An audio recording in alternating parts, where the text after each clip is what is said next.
BBM Vlog, On the Ground, Bagong Pilipinas, mapapanood na. Dito lang sa PTV, ang pambansang TV. Aiming for a career in broadcasting? Then PTV wants you to be part of its dynamic and talented on-air team, who bring to the Filipino its roster of award-winning programs. Email your resume. Your future in television starts now.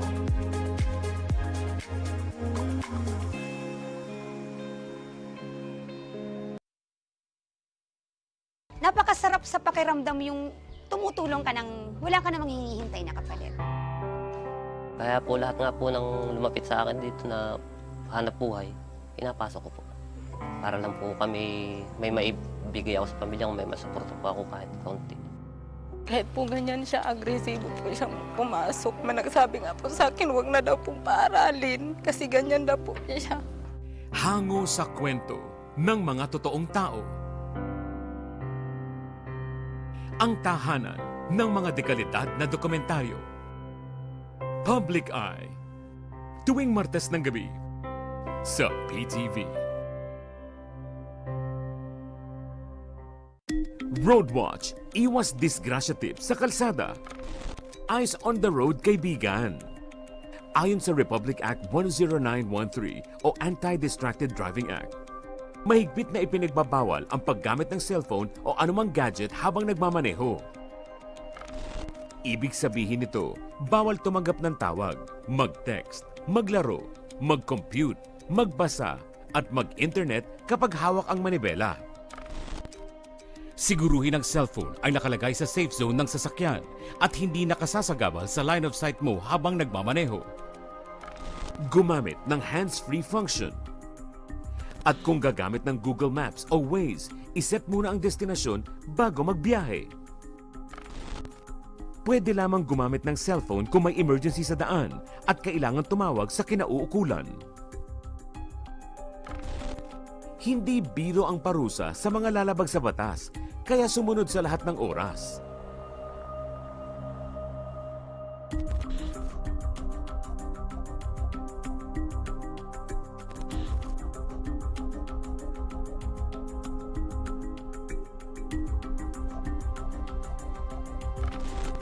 Kapag buhay ang nakataya, dapat listo sa kalsada.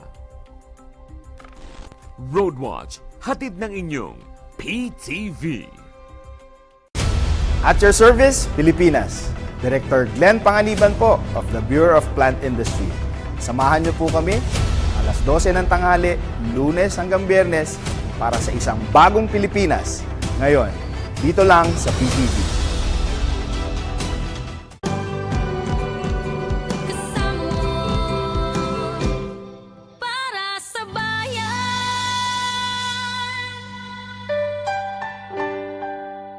Nitong linggo ay tinanggap natin ang ating kauna-unahang incoming official visit.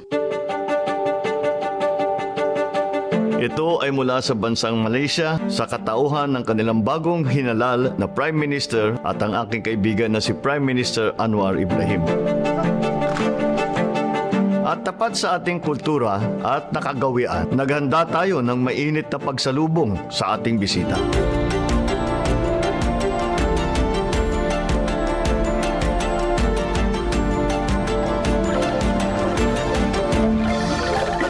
Si Prime Minister Anwar ay tuwan-tuwa din dahil nung pagbaba niya ng kotse, sabi niya kagad, alam mo, nakarating na ako dito sa palasyo noong nung panahon ng father mo.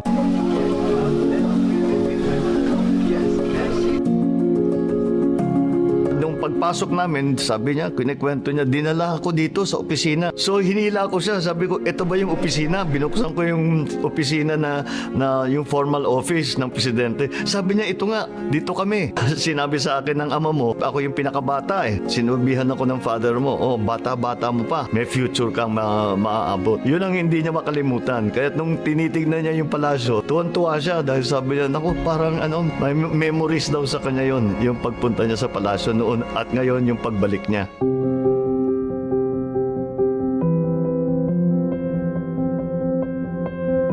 Nung nag-ikot ang First Lady ng Malaysia kasama ng ating First Lady, ay nagustuhan niya ang ating mga museum, lalong-lalo na mahilig pala yon sa orchid. Kaya't pinakita natin yung mga waling-waling, lahat ng iba't ibang orchid na nandito sa Pilipinas, at gumawa pa tayo ng orchid para sa kanya na nakapangalan sa kanya.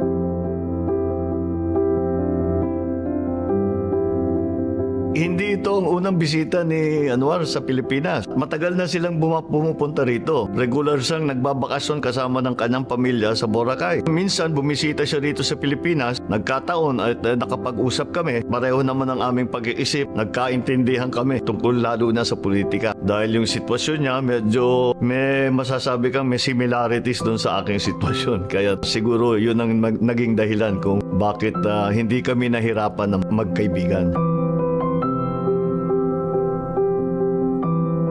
Ang ugnayang Pilipinas at Malaysia ay buhay na buhay sa maraming larangan. Mula sa kalakalan, turismo, seguridad ng rehiyon at ngayon sa mga kinakaharap na pandaigdigang krisis. On behalf of the government and the people of the Philippines, it is my honor and a personal pleasure to welcome Your Excellency Prime Minister Anwar Ibrahim to Manila as my first official guest.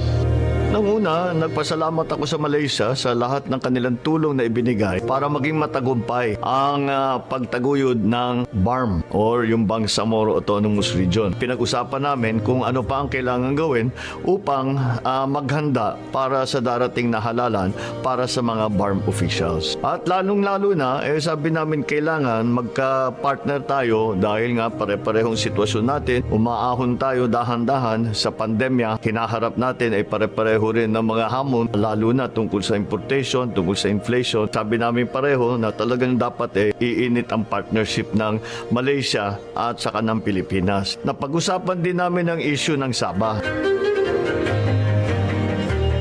Yun, alam nyo naman, meron tayong claim dyan sa Sabah na sinasabi natin na nasa Pilipinas yan. Ay ngayon, sila ang administrator ng Sabah. Kaya sabi namin, kailangan natin pag-usapan ng masinsinan yan. Yung mga foreign affairs secretary namin ay mag-uusap tungkol dyan kung anong pwede pa natin gawin.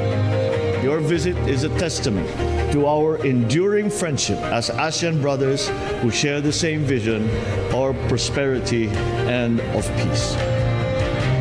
Maraming salamat po, Mr. President. I was first here in Malacanang Palace when President Marcos was the president, and how pleased I am to be back here with Marcos Jr. Bombom to be there. Thank you very much for this hospitality, and I was deeply touched by your kind words and support. Mabilis at maikli man ang kanilang pagbisita, ay tiniyak natin ito ay makahulugan. Ganyan dapat ang pakikipagrelasyon natin sa iba't ibang bansa upang lalong mapalakas at mapatibay ang ating ugnayan, lalong-lalo na dito sa Southeast Asia. Pakikipagkaibigan, pakikipagtulungan, ito ang landas tungo sa isang bagong Pilipinas.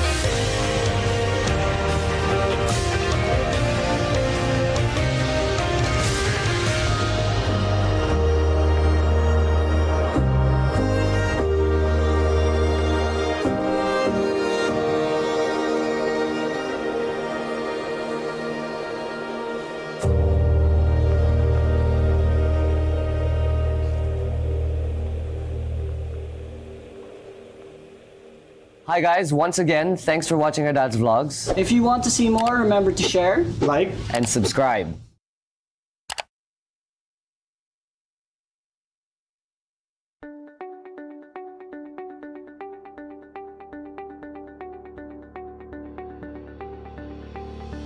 Limampung taon ng tapat na pagsiservisyo. Kailanman, kahit saan, para sa bayan.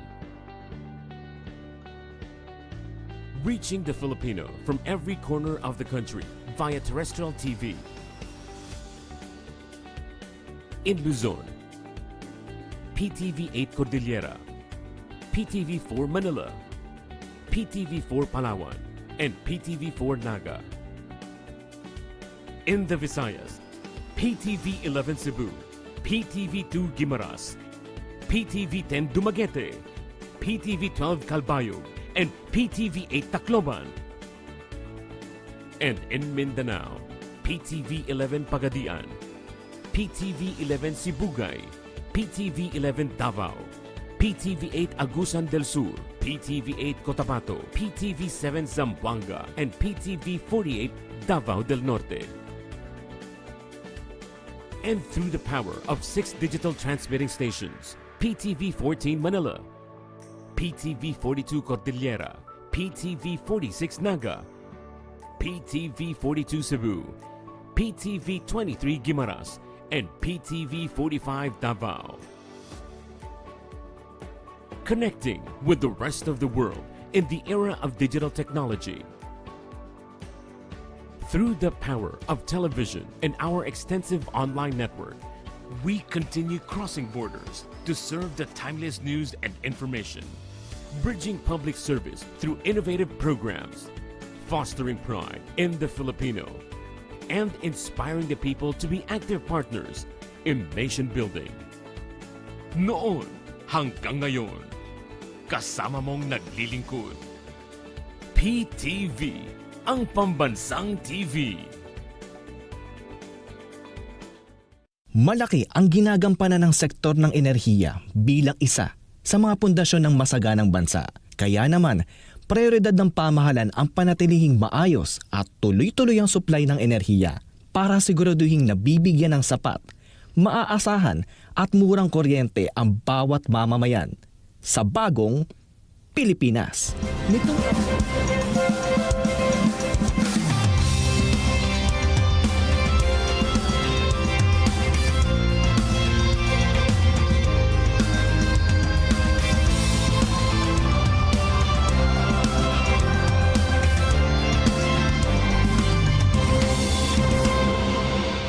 Nitong Abril, ikinagulat ng lahat ang pagdeklara ng state of calamity sa probinsya ng Occidental Mindoro.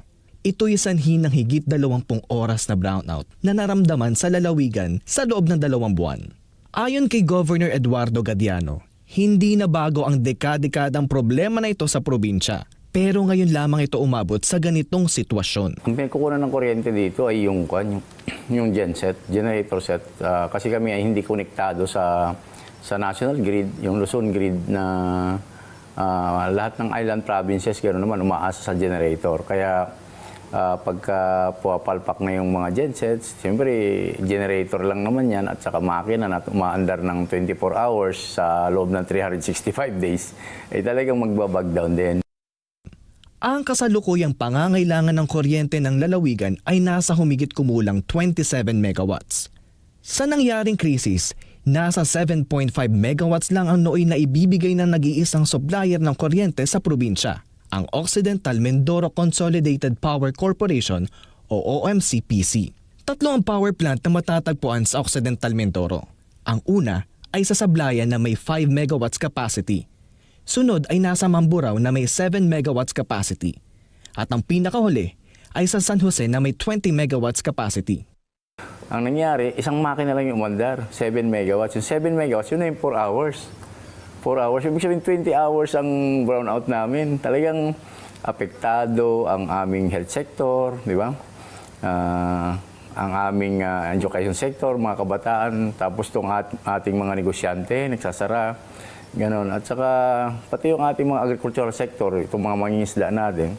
Ang malawakang brownout nagdulot ng perwisyo sa araw-araw na pamumuhay ng mga residente. Sinimula namin yung mga incident report, kaugnay po ng power crisis natin. Ilan sa mga karamihan sa mga bata, mga learners namin ay nagkakaroon ng mga nose bleeding, ang mga teachers po ay nagkakaroon ng high blood kung saan na-interrupt yung mga klase. Nasakitan naman ng mga mangingisda, hindi naman naka-apekto siya. Kaso pagdating ng yung dapat mga pang-stock na nila na mga pang-ulam, napipilitan silang ilutuin na rin. Hindi na tumagal yung kanilang mga pang-stock kasi nga hindi na inaasahan yung kuryente kasi 4 na oras lamang minsan. Naman namin kailangang magsara ang ospital sapagkat ito yung inaasahan ng ating probinsya. So, yun, unang-unang tinamaan natin dito yung budget. Dahil ang budget natin for fuel na buong taon within 2 months, naubos kagad natin yan. Under our weather and climate conditions in the Philippines, during this period, May, this is one of the hottest months in the country, and therefore there is an increased demand for power, not only for residential use, but also for manufacturing, for all other economic activities.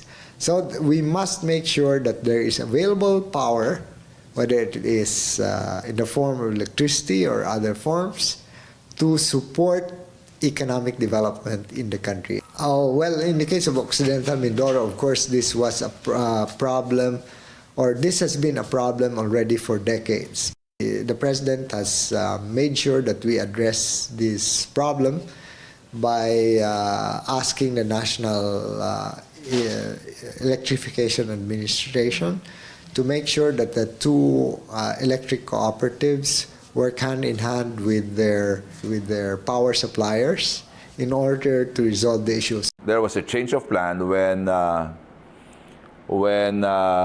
Mr. Banson got in touch with me, called me, and telling me that the two plans originally contracted by OMECO to OMCPC, which namely the Sablayan and the MAPSA plant, is ready for operations. I have that in mind already of asking him to operate the third plant, which is Samarica, which is apparently not having any ERC approval yet.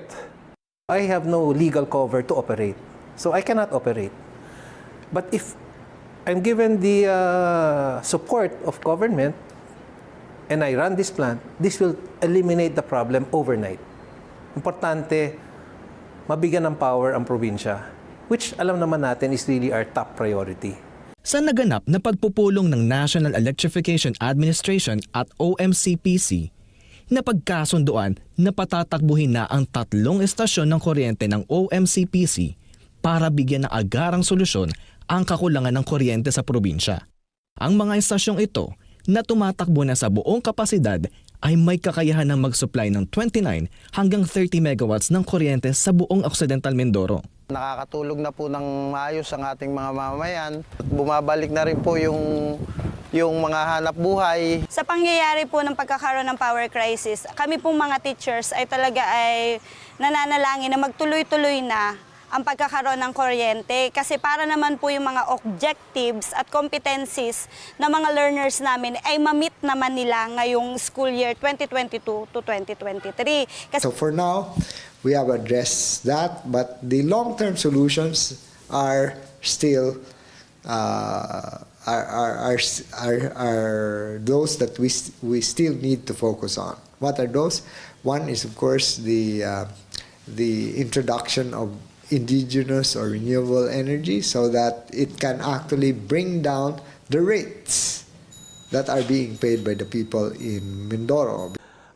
Nasa process tayo ngayon na merong existing tayo na tinatawag na Philippine Energy Plan kung saan nakalagay na doon na dapat by 2030, 35% na ang contribution ng ating renewable energy resources sa pagpuproduce ng kuryente. And by 2040, dapat 50% na. So, hindi lang yung mapapaganda natin yung kalikasan, kundi may iiwasan na natin na mag-rely tayo doon sa mga imported fuels. Para masuportahan ng renewable and sustainable energy, tinututukan din ng DOE ang mga energy storage system, tulad ng mga battery energy storage systems na unti-unti nang naitatayo sa bansa.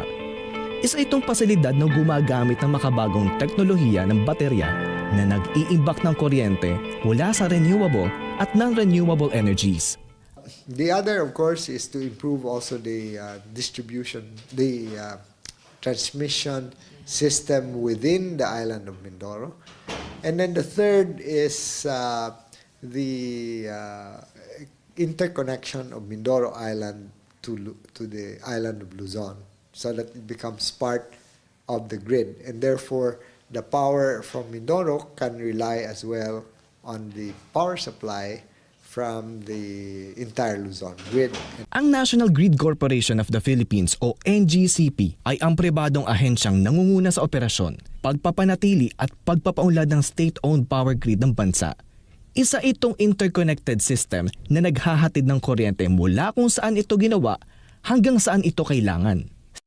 Well, actually, no, we've always wanted to connect Mindoro through Batangas, and that has been part of our plans. We initially applied that with the Energy Regulatory Commission way back in 2011. Unfortunately, hindi siya na-approve, and because it's something that we really feel would help strengthen, not just help orient Mindoro Island, but will strengthen the transmission system as a whole. Ni-reapply namin yan noong 2021. We received a copy of the ERC approval only last February 2023. So that is something we are now in the middle of implementing. Sa kasalukuyan, iba't ibang proyekto ang tinatahak ng NGCP, kasamang Department of Energy at iba pang ahensya sa sektor para mapabuti at palawakin pa ang sakop ng grid system sa bansa, mula Luzon hanggang Mindanao. So kasama ngayon yan sa ating direktiba sa National Grid Corporation of the Philippines na sa pagpo-formulate nila ng tinatawag nating Transmission Development Plan, dapat makonsider nila nasaan yung mga renewable energy at nasaan pwedeng dalhin kagad yung mga generation galing sa renewable energy. Economic activities are dependent on the availability of energy. And it's not just any kind of energy, but energy that is sustainable and clean. So these are things that we would need to constantly work on. Matapos ang dekadekadang madilim na yugto sa Occidental Mindoro, isang panibagong ilaw ng pag-asa ang nagbukas hindi lang sa lalawigan, magpa sa buong bansa. Patuloy na pagsisikapan ng lahat ng mga sektor ang pagsiguro sa tuloy-tuloy na daloy ng enerhiya sa pagtutulungan ng lahat. Abot kamay natin ang ginhawang dala ng pangako ng pagkakaisa dito sa bagong Pilipinas.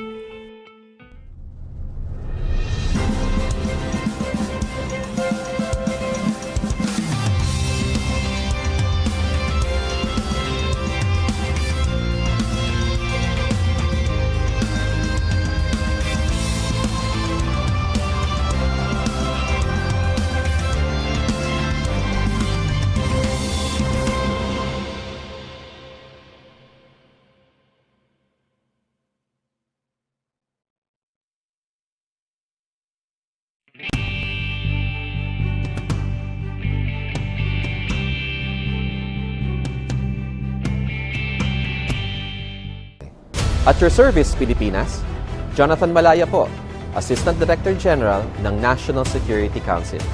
Samahan niyo po kami tuwing alas 12 ng tanghali, Lunes hanggang Biyernes, para sa isang bagong Pilipinas ngayon. Dito lang sa PTV.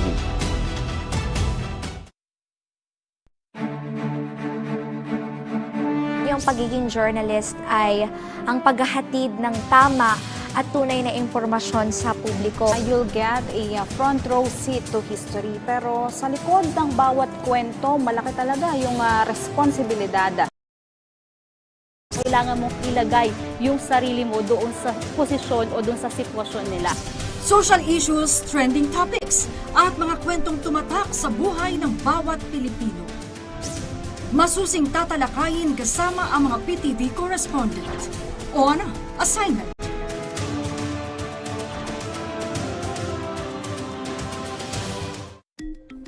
PTV Consumer Watch, bantay presyo sa gasolina.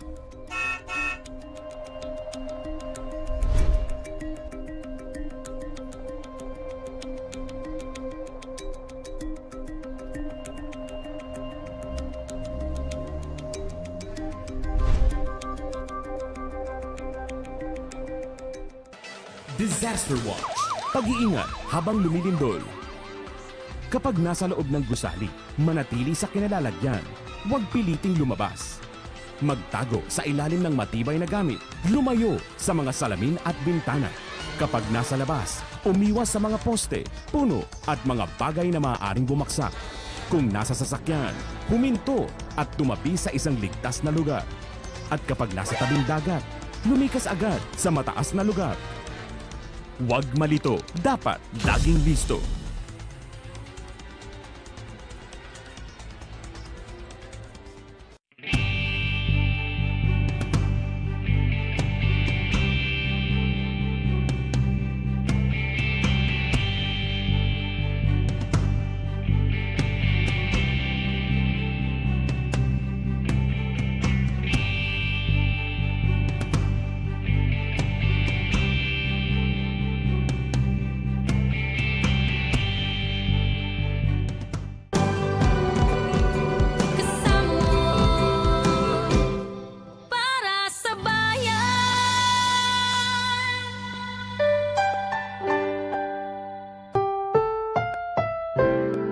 Ang susunod na programa ay rated PG.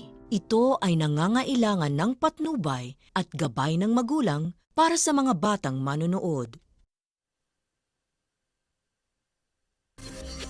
Walang makapagsasabi kung ano ang mga numerong mananalo sa lahat ng PCSO game.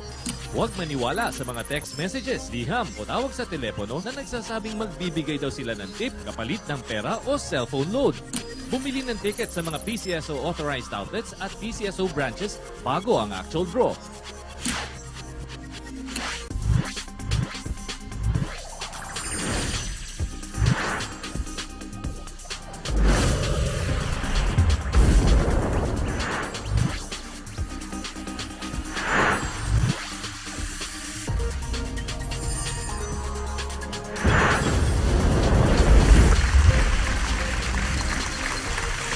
Happy Monday, Lotto Philippines! It's September 11, 2023. Back to work na naman po ang karamihan mula pa kaninang umaga at para mas masayahin ang panibagong work week, eto na muli ang inyong Lotto Barkada, hatid ang only good news at instant prizes from your favorite games. Basta may Lotto tickets kayo, pwedeng humakot ng panalo. At sa partner ko po sa paghahatid ng papremyo tonight, isang magandang gabi sa iyo, Fe. Good evening din sa iyo, Eric, at sa mga nakatuning ngayon sa PTV Network, pati na sa ating social media accounts. Talaga namang naging happy ang pasok ng brand new week sa mga Lotto players dahil kaninang umaga, marami po ang nakatanggap ng free tickets courtesy of our digital blackout promo. Hanggang Biyernes po yan. Ang mga detalye ihatid po namin maya-maya lamang. Sa mga may tickets, i-ready na yan at simulan na natin ang gabi ng cash siyahan. To start off, attendance check muna tayo dito sa PCSO Draw Court. We have our Lotto Draw panel of judges from the gaming public. Good evening. Welcome po sa PCSO Lottery Draw. Also with us are the representatives from PCSO and the Commission on Audit. At syempre, hindi mawawala ang mga technical personnel mula sa PCSO Data Center. Isang magandang gabi po sa inyong lahat. And to assist us with our draws, we have our PCSO Draw Coordinator. Good evening, sir. Lotto Philippines, get ready to play and win. Let's play your favorite Lotto games.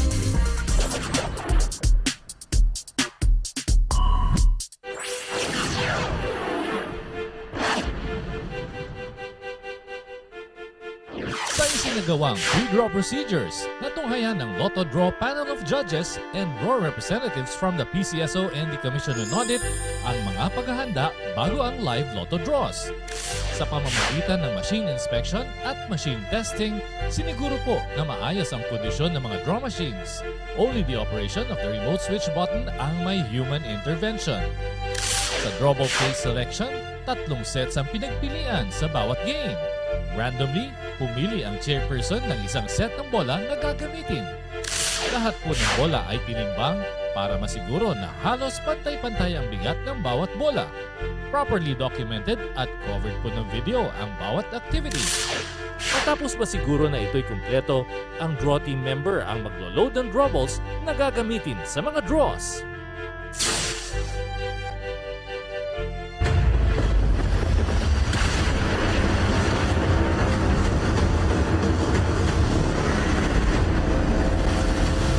First in the pot, ang Grand Million papremyo. Wala ho tayong jackpot winner last Saturday. So, tonight's Grand Lotto Jackpot prize 29,700,000 pesos net of the agent's prize commission. Mr. Draw Coordinator, sir, please press that button and let's play. Grand Lotto 655. Maraming salamat, sir. Lotto players, simula na ng papremyo. 55 draw balls numbered 1 to 55. At nasa loob ng draw machine, mag-isa po yan pipili ng mga winning numbers. First number, 31. Sa mga jackpot-bearing games gaya ng Grand Lotto, paghahatian, equally ang jackpot kung dalawa o higit pa ang winners. Second number, 54. Sa Grand Lotto, panalo kayo ng 60 pesos sakaling mag-match ang 3 numbers nyo sa winning combination. Third number is 29. Kung 4 out of the 6 winning numbers naman ang inyong makuha, 1,500 pesos ang instant papremyo. Fourth number, 52. At kung 5 winning numbers ang nasa ticket po ninyo, instant winner kayo ng 100,000 pesos. Fifth number is 24. One more lucky number to complete tonight's Grand Million combination. Good luck po sa mga may tickets. The 6th and final number, 12. Recapping tonight's Grand Lotto winning numbers in any order: 31, 54, 29, 52, 24, and 12 with a jackpot prize of 29,700,000 pesos net of the agent's prize commission. Mega Million jackpot coming right up. Let's play Mega Lotto 645.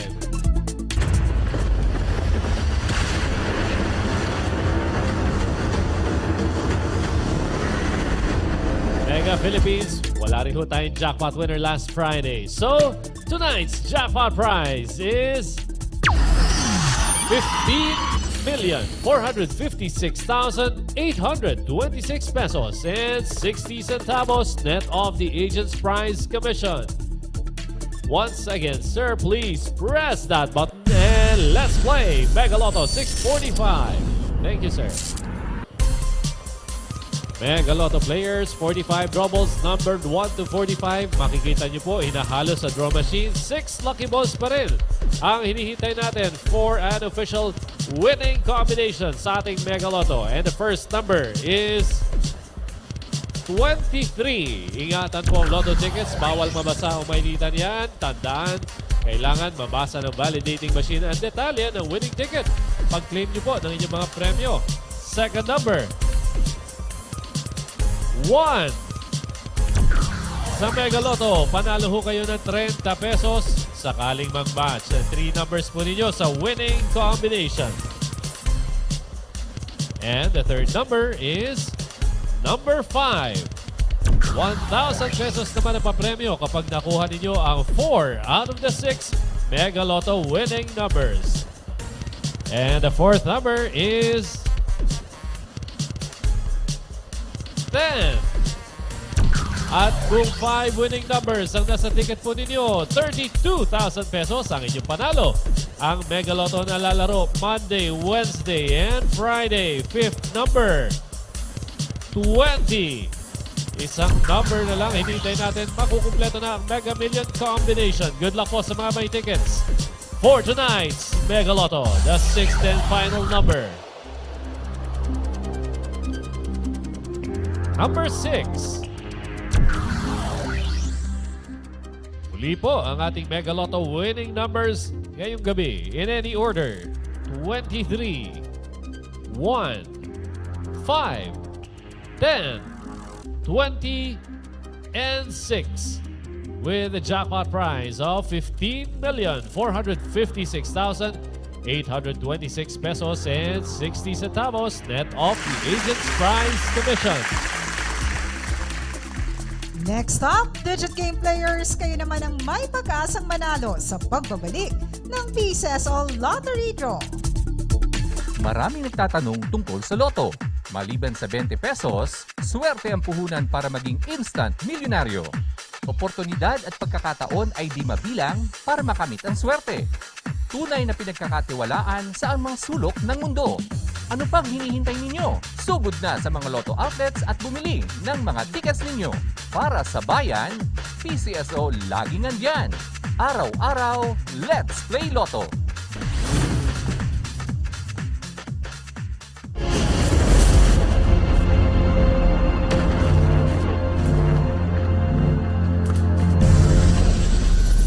Sa unang digit game ngayong gabi, pwedeng manalo ng hindi pababa sa 10,000 pesos per 10 peso play at pwedeng umabot sa 100,000 pesos per 10 peso play.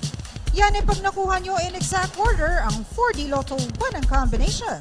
May system plays din dito tulad ng Roll 1, Roll 4 at Permo Rumble. Good luck 4D Lotto players! At narito na ang ating 4D Lotto 1 ang combination. For the first number, we have 3. The second number, the number 5. The third number is 3. And the fourth and final number, the number 4. Ladies and gentlemen, tonight's 4D Lotto 1 ang combination. 3, 5, 3, and 4 in exact order.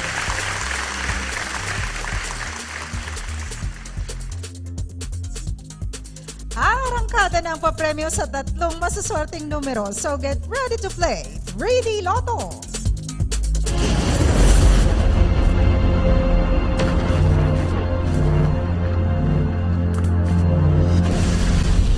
Sa 3D Lotto, yung 3 numbers nyo pwedeng manalo ng 4,500 pesos per 10 peso play kapag nag-match sa mapipiling 3D Lotto 1 ang combination in exact order. 750 pesos or 1,500 pesos naman ang pwedeng mapanalunan kung nag-rambolito system play.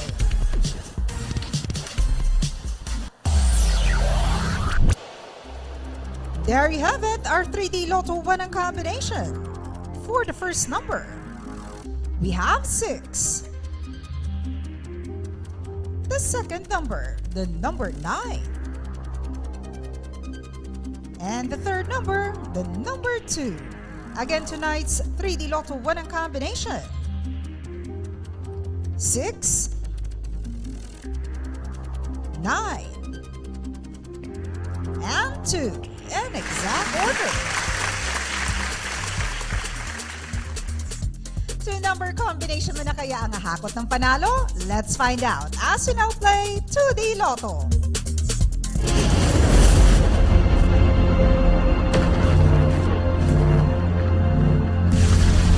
Lotto players, 4,000 pesos per 10 peso play ang panalo kapag nag-match ang 2 numbers nyo sa ating 1 combination in exact order.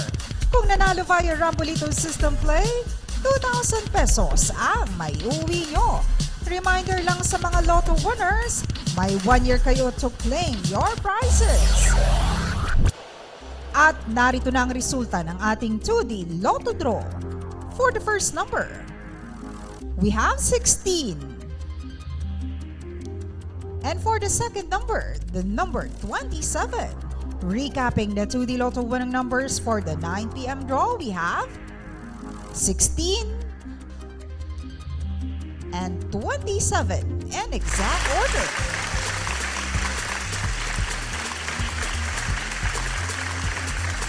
Congratulations po sa mga nanalo. Gaya nga po ng sinabi namin kanina, maraming Lotto players ang nakatanggap ng free tickets kaninang umaga. Courtesy po yan ng ating Digital Blackout promo which will run until Friday, September 15, 2023. Para po sa mga naging kaganapan kanina, panoorin natin ito.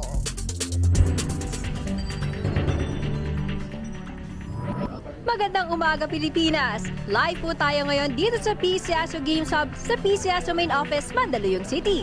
Mula pa kaninang alas 8 ng umaga, dumagsa na ang mga Lotto players dito sa PCSO Main Office at sa mga PCSO branches para bumili ng mga Lotto tickets. Talaga namang all out ang mga game players ngayong umaga dahil ngayon po ang unang araw ng Digital Blackout promo.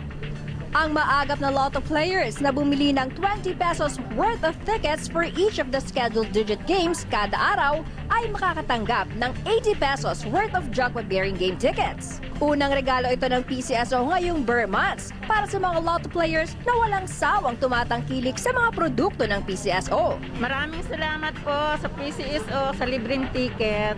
Maraming salamat po. Salamat PCSO sa libreng ticket. Panalo to! Thank you po sa libreng ticket sa PCSO.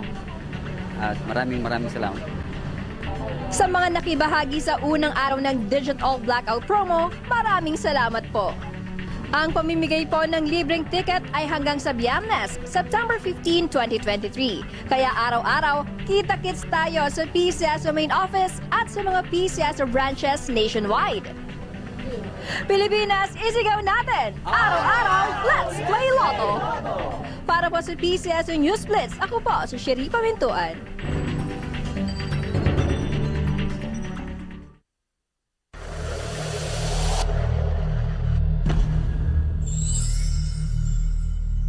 Kung kanina Lotto players ang umakot ng papremyo, this time STL players naman ang may pag-asa manalo.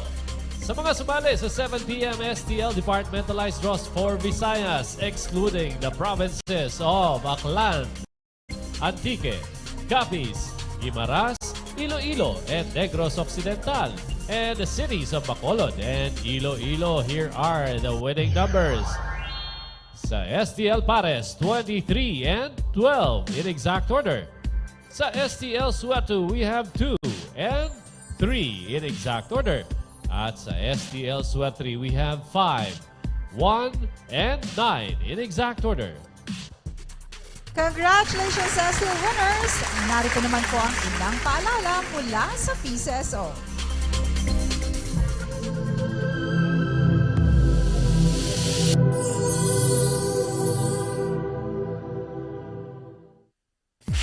Hi guys! Sa mga first-time players at aspiring Lotto millionaires, para sa inyo ang infomercial na ito. Araw-araw ang tsansang manalo dahil araw-araw din ang swerteng hatid ng mga games ng PCSO. From Monday to Sunday, 2D Lotto at 3D Lotto 3 times a day nakakasalo. That's every 2 p.m., 5 p.m., and 9 p.m. draws. Tuwing alas 9 ng gabi, back-to-back ang mga pampagood vibes na dala ng samot-saring digit at jackpot-bearing games.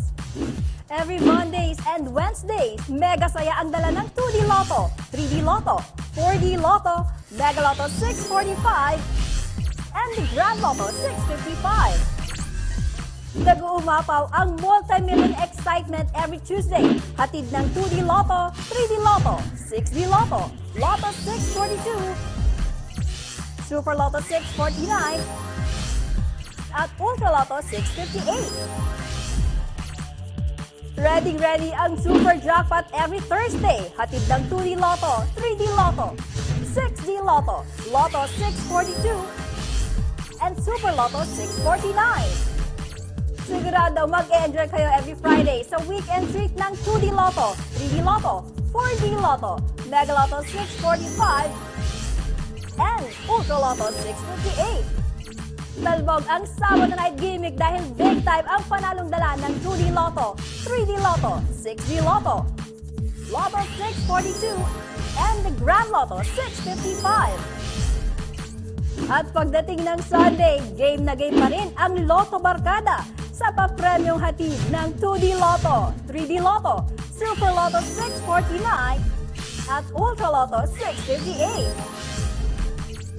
Huwag palampasin ang pagkakataong maging Lotto milyonaryo. Laging siguraduhin may Lotto ticket kayo at araw-araw, let's play Lotto!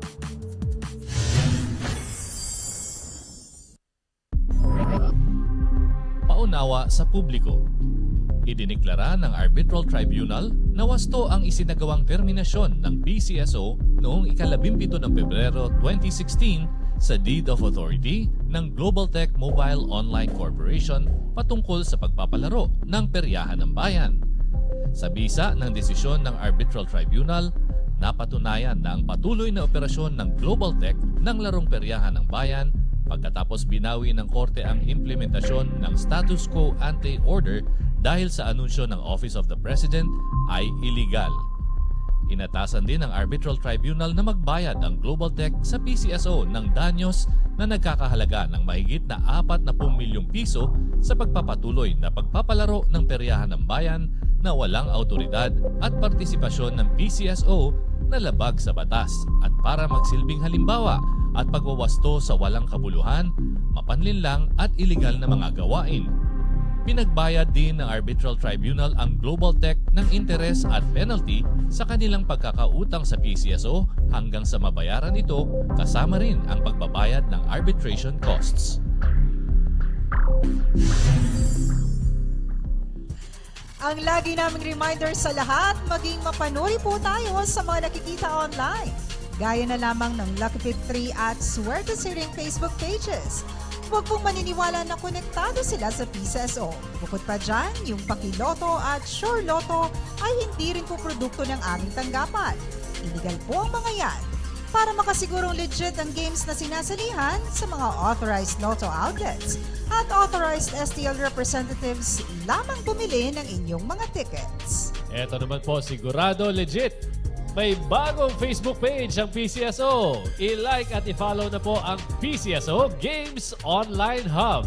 Makikita po dyan ang Lotto Draw results, jackpot estimates, advisories, announcements of winners, at pati na rin po mga PCSO programs and activities.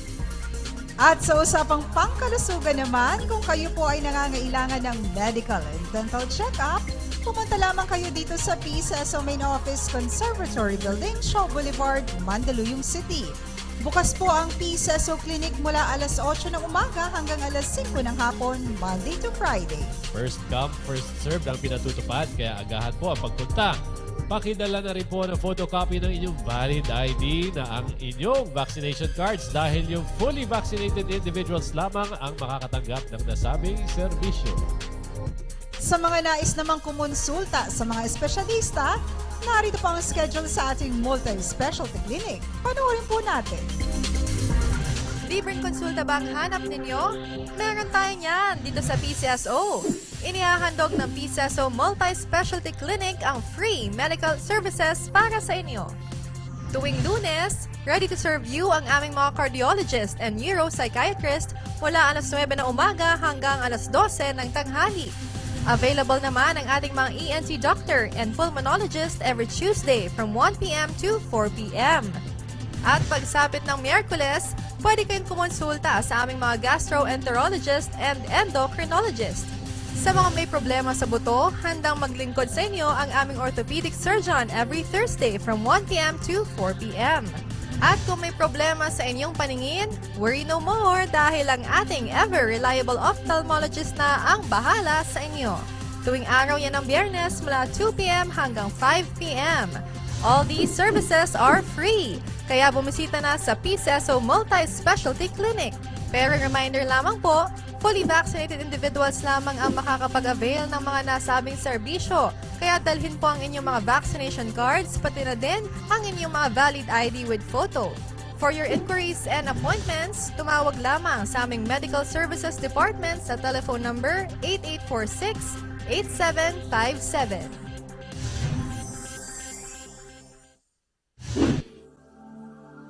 Para po sa kaalaman ng lahat, sa ilalim ng PCSO Medical Access Program, lahat ng kahilingan para sa mga gamot na pang-chemotherapy, post-kidney or liver transplantation, hemophilia, at ipuwitin injection ay kailangan ng kalakip na official quotation galing sa retailers, drugstores, pharmacies, ospital o dialysis centers. Para sa kumpletong listahan, bisitahin ang PCSO website. I-click ang e-services tab at i-click ang list of medicine providers accepting PCSO guarantee letter nationwide.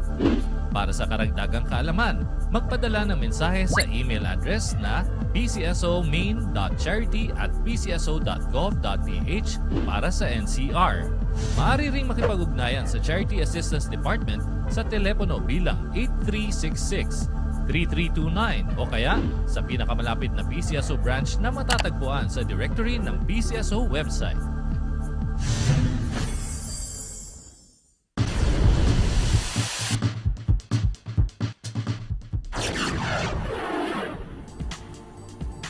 The result of the 2 p.m. draw. For the 3D Lotto, the winning numbers are 4, 6, and 5 in exact order. For the 2D Lotto, the winning numbers are 7 and 2 in exact order. And the result of the 5 p.m. draw. For the 3D Lotto, the winning combination is 2, 8, and 1 in exact order. For the 2D Lotto, the winning combination is 1 and 20 in exact order. Mag-recap na tayo ng resulta ng katatapos lang ng mga Lotto draws. Simulan natin sa 2D Lotto winning numbers. We have 16 and 27 in exact order. For 3D Lotto, we have 6, 9, and 2 in exact order. At sa 4D Lotto, we have 3, 5, 3, and 4 in exact order. Para po sa ating Mega Lotto 645 in any order 23, 1, 5, 10, 20, and 6 with a jackpot prize of 15,456,826 pesos and 60 centavos net of the agent's prize commission. Para po sa ating Grand Lotto 655 in any order 31, 54, 29, 52, 24, and 12 with a jackpot prize of 29,700,000 pesos net of the agent's prize commission. May bago kaya tayong Lotto Milyonaryo ngayong gabi? Ayon po sa PCSO Data Center. Sa Mega Lotto 645, we have no winner. At sa Grand Lotto 655, also no winner.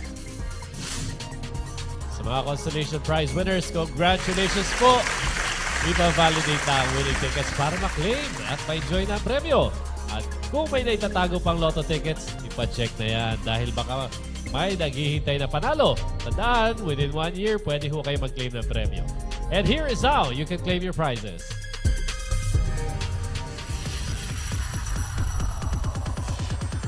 Napakasaya ng manalo, napakadali pang mag-claim ng premyo sa mga Lotto games ng PCSO.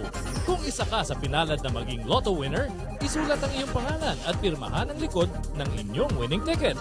Kung 20 pesos hanggang 10,000 pesos ang napanalunan, maaaring i-claim ang inyong premyo sa kahit saang authorized Lotto outlet near you. And for winners of more than 10,000 pesos up to 300,000 pesos, you can claim your prizes at the nearest PCSO branch in your area and present 2 valid IDs. Kung ikaw naman ang super swerteng jackpot winner, dalhin lamang ang inyong winning ticket at 2 valid IDs sa PCSO Main Office, Shaw Boulevard, Mandaluyong City. Tandaan lamang, may 1 taon kayo mula sa petsa ng inyong pagkapanalo para makapag-claim ng inyong premyo. To all the winners, congratulations po!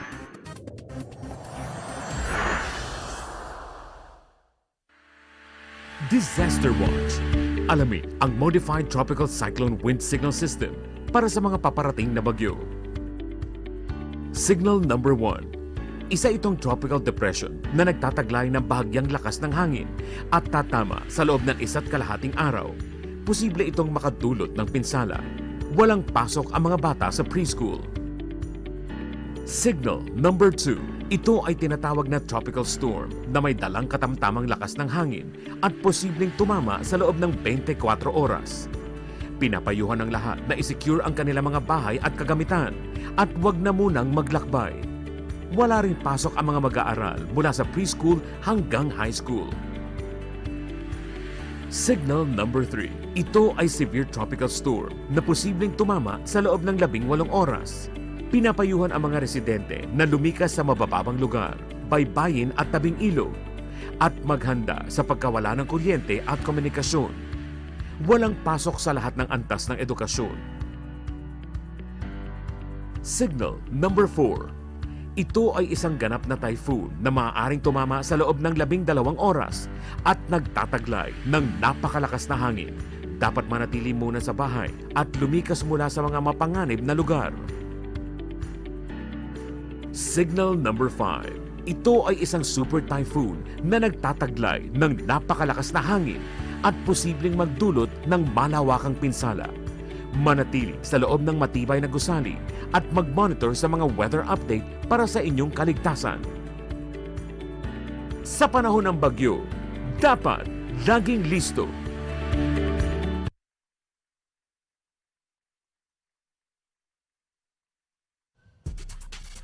Join us again tomorrow sa ating 2, 5, and 9 p.m. draws. Games natin, 2D Lotto, 3D Lotto, 6D Lotto.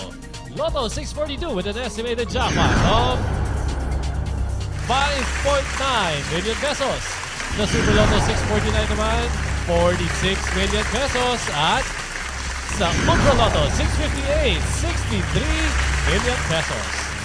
Don't forget to have your tickets for your chance to become the next Lotto millionaire. And that's all for tonight para po sa PCSO Fest Celebrado the 3rd. Ako po si Eric Gimson. Enjoy the rest of the evening. Stay safe and healthy para sa bagong Pilipinas.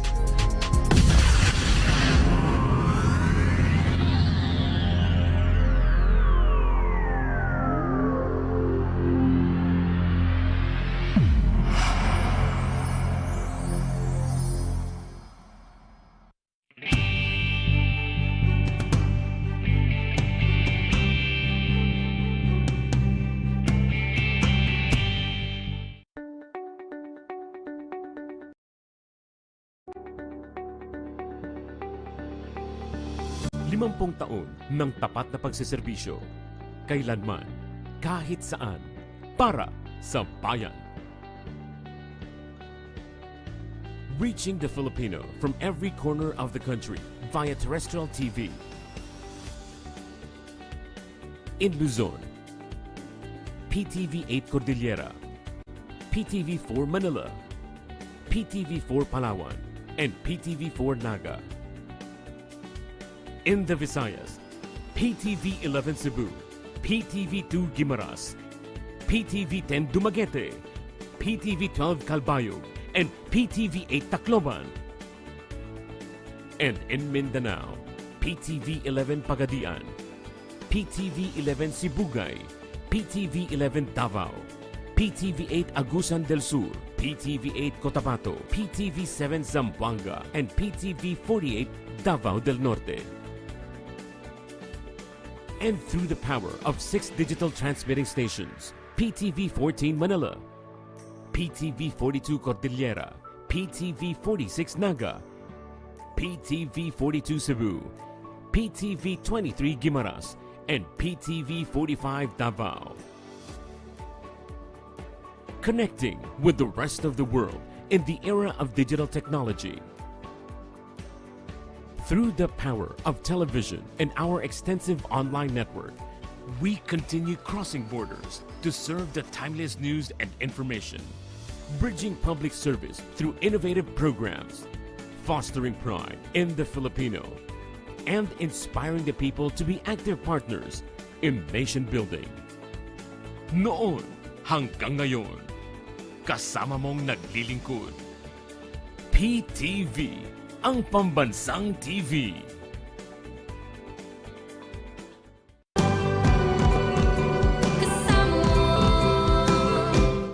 Para sa bayan.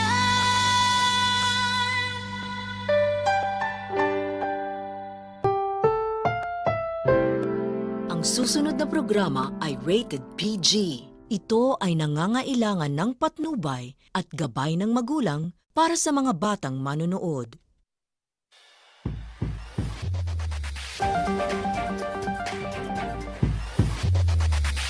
Tonight's top stories. President Ferdinand R. Marcos Jr. pays tribute and vows to continue the legacy of his father, former Chief Executive Ferdinand E. Marcos Sr., during the commemoration of the latter's 106th birth anniversary in Batac, Ilocos Norte. President Ferdinand R. Marcos Jr. emphasizes the significance of the use of new technology to ensure a stable rice supply in the country. The Department of Finance proposes a temporary reduction of the 35% rice import tariff rates to help reduce prices. Rice retailers in Navotas and Parañaque who are affected by the price ceiling receive cash assistance from the government. The country's foreign direct investment net inflows slide by 20.4% to $3.9 billion for the first half of the year. Oil companies will increase prices of fuel products anew effective tomorrow, September 12th. The Philippine Navy commissions 2 patrol vessels, BRP Valentin Diaz and BRP Ladislao Diwa, to enhance its capacity to defend the country's maritime territories. All these and more on PTV News Tonight.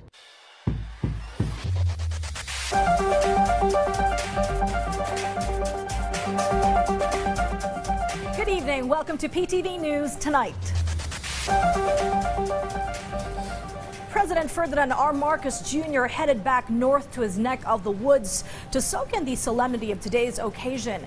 Our Kenneth Paciente on the president pushing back on lavish and extravagant celebrations for his father's birthday and urging believers and followers of his dad to live out and put into action the legacies he left behind. After the Mass at Immaculate Conception Parish in Batac City, President Ferdinand R. Marcos Jr. offered flowers at his father's monument in celebration of his 106th birthday. For the peace and order that he fought and stood for, the development that he inspired our own citizens to build, and the dreams that he left in the hearts of many, he remains a true Filipino and Ilocano icon whose exceptional mind matched the nation-loving spirit that he possessed and that he demonstrated. So as we remember and pay tribute to his memory, let this gathering serve as a testament to the unwavering pursuit of unity that he so passionately espoused for our people. But according to the president, no need for extravagance or lavishness to honor his father on his birthday. Putting into practice the legacy left by the former president is more than enough. Let us act in our own small and unique ways to support government, to support our people, and all the initiatives and programs, and continue to instill in every Filipino the sense of ownership and accountability in building our great nation. The Philippines is ours to love, and the path to a new Philippines, a more equitable, sustainable, and resilient one, is ours to make. The president also witnessed the launching of rice paddy art at Mariano Marcos State University, featuring his image and slogan, Bagong Pilipinas. According to MMSU and Phil Rice, this is a sign of their support to the program of the current administration, especially in achieving food security and reinvigorating the agricultural sector in the country. Your presence today is especially inspiring as it signifies the kind of collaboration needed from various sectors. President Marcos Jr. pointed out the importance of technology in the agricultural sector and the huge difference it will bring to production and supply of agricultural products. There's a necessary work to be done for us to be able to, as I say, take the new technology from the laboratory to the rice field. And that is where we now come in. And when I say we in terms of the Department of Agriculture. Yan ang gagawin ngayon ng DA na kukunin ng pinakamagagandang teknolohiya. Lalo ngayon, technology has become so important, the new technologies have become so important because of climate change. Ang daming nagbabago, ang daming kailangan baguhin, kailangan pag-aralan so that we can make sure that we have a stable source of supply and that supply is affordable to ordinary Filipinos. The chief executive emphasized that no farmer will be left behind in achieving government's programs to strengthen the agriculture sector. Kenneth Paciente for the Nation. President Ferdinand R. Marcos Jr. will discuss in a 30-minute talk the priority policies and programs during the 10th Asian Conference in Singapore, which will be held on September 13th.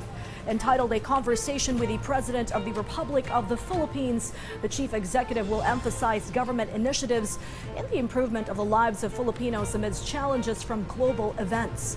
Moreover, President Marcos Jr. will meet with several business leaders to further improve economic ties and forge partnerships in various industries. He will be the first sitting Philippine president to address the Milken Institute's Asia Summit.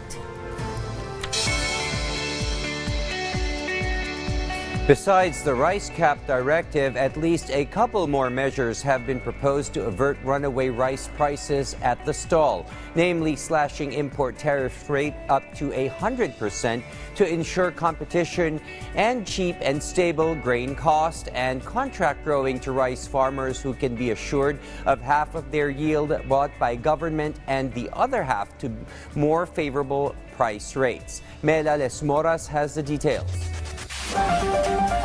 Several lawmakers are now pushing for long-term solutions to stabilize the prices of rice in the market, even after the current price ceiling expires. For House Committee on Appropriations Chair Elizalde Co, implementation of a mechanism called contract growing between the government and local farmers would be good, as he believes it would result in steady rice prices and would be beneficial to all stakeholders. Under this mechanism, a portion of the farmer's yield, possibly 50%, would be contracted by the government at a pre-arranged price, while whatever remains could be sold at market rates to allow farmers to capitalize on market price surges. For Congressman Co, this is a win-win solution to the country's rice challenges, as it would not only provide steady supply, but would also set aside a sure income for rice producers. Meanwhile, for Appropriations Senior Vice Chair Stella Kimbo, she's also pushing for the passage of House Bill number 9030, or the Philippine Rice Emergency Response Bill, which would authorize the President to declare state of national rice emergency if need be and mobilize all government agencies to respond to the crisis. And as for subsidies, several stakeholders, not only the rice retailers, may get benefits. Binigyan natin ng powers ang executive na kunin ang mga natirang pondo sa iba't ibang programa para lagyan or para mabigyan ng subsidies ang consumers. That's number one. Dahil sa ngayon, hirap ang ating mga kababayan, napakamahal ng presyo ng bigas. So consumers, mabibigyan ng subsidies. Number two, farmers, dahil siyempre maapektuhan sila ng ating mga pagdagdag ng importation. And number three, ang ating traders/retailers ay pwede rin mabigyan ng subsidies. As of now, to respond to the status quo or current situation, Kimbo also expressed support to the DOF's proposal to temporarily cut down on rice import tariff rates. House Committee on Ways and Means Chair Joey Salceda is also in favor of this suggestion.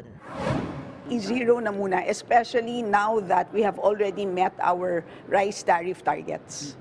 So, ang target naman natin every year is 10 billion kasi ginagamit natin ang ating rice tariff revenues para ibalik din sa ating farmers. Mela Lesmoras for the Nation. The Marcos administration's economic team expressed support to government's imposition of temporary rice price cap.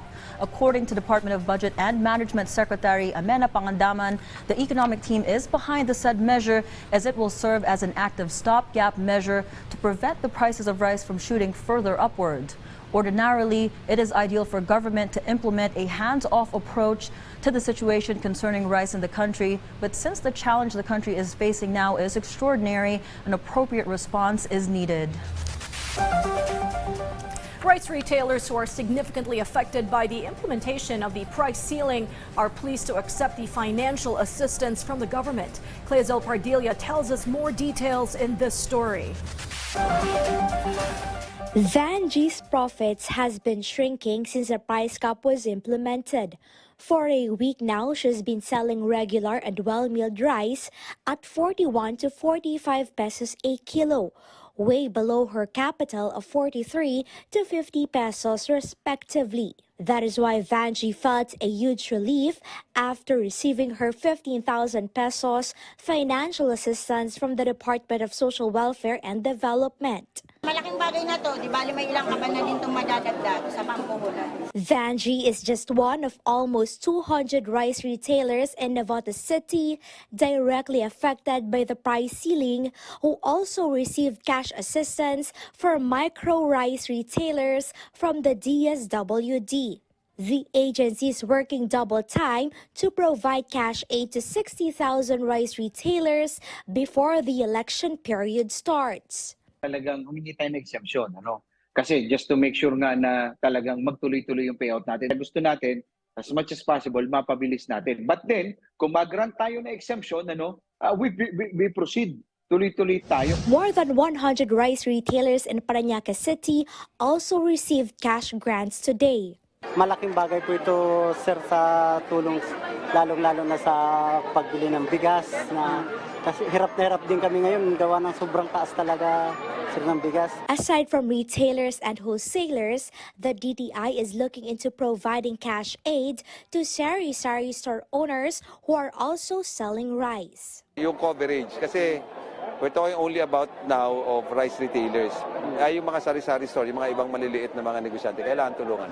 According to the DSWD, they will make sure only those retailers affected by the price cap and selling their produce according to the maximum price set by the government will receive cash assistance. Since the price ceiling for rice was officially on, prices of rice dropped 2 to 11 pesos a kilo. To make the prices of rice even more affordable, the Department of Finance is looking into temporarily reducing or slashing the import tariff on rice to zero. As of present, the government charges a 35% tariff for imported rice. Some farmers groups lambasted this idea.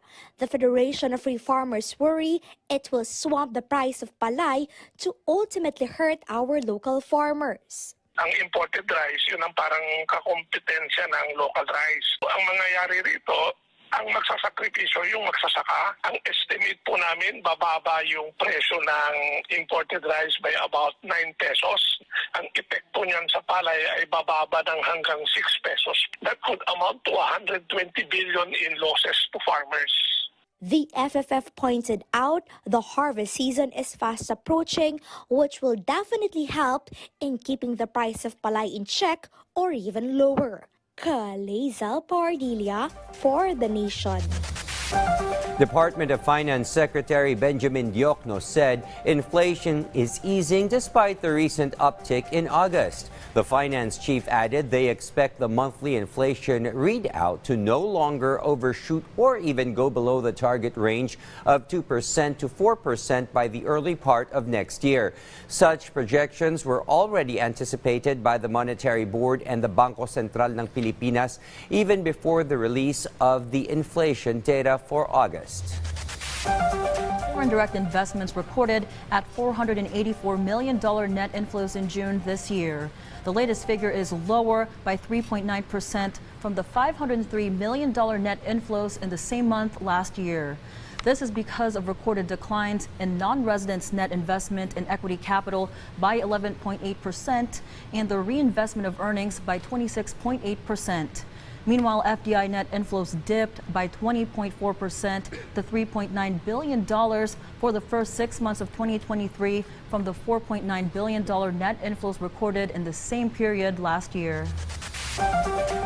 The Philippine government is considering launching a U.S. dollar retail treasury bond or RTB offer this month, according to National Treasurer Rosalia De Leon. The government is monitoring the markets and conducting financial literacy seminars for overseas Filipino workers to gauge interest. The target offer size for the bond is $2 billion. The government's outstanding debt as of end July stood at 14.24 trillion pesos, with external debt rising to 4.43 trillion pesos. The government is working on another health-related loan program and plans to borrow 2.207 trillion pesos this year, with 75% sourced domestically and the rest from overseas. And in other news, local oil companies have been steadily increasing the prices of petroleum products for 10 consecutive weeks. Starting tomorrow, September 12, there will be a price adjustment in diesel by 40 centavos per liter. Gasoline will have an increase increase of 20 centavos per liter, while the price of kerosene will also increase by 20 centavos per liter. Global supply continues to decline, with Saudi Arabia expected to reduce production until this month. Sea Oil, Shell, and Clean Fuel will be implementing price adjustments on Tuesday, but at different times. Coming up, China's Alibaba Group shares slide over 4% after its former CEO Daniel Zhang quits cloud unit. The details and more when we return after a short break. Stay with us.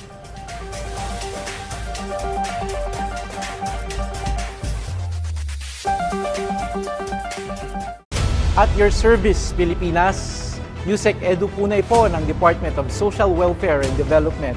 Samahan niyo kami tuwing alas 12 ng tanghali, Lunes hanggang Biyernes, para sa isang bagong Pilipinas ngayon. Dito lang sa PTV.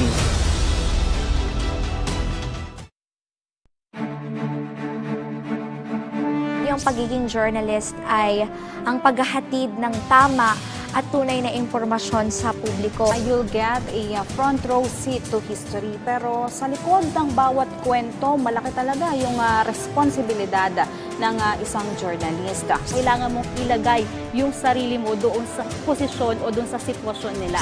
Social issues, trending topics, at mga kwentong tumatak sa buhay ng bawat Pilipino. Masusing tatalakayin kasama ang mga PTV correspondent. On assignment.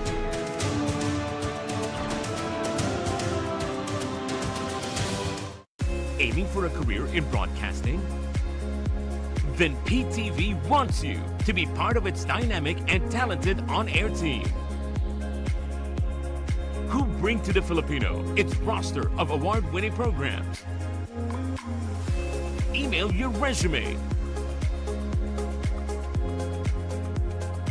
Your future in television starts now.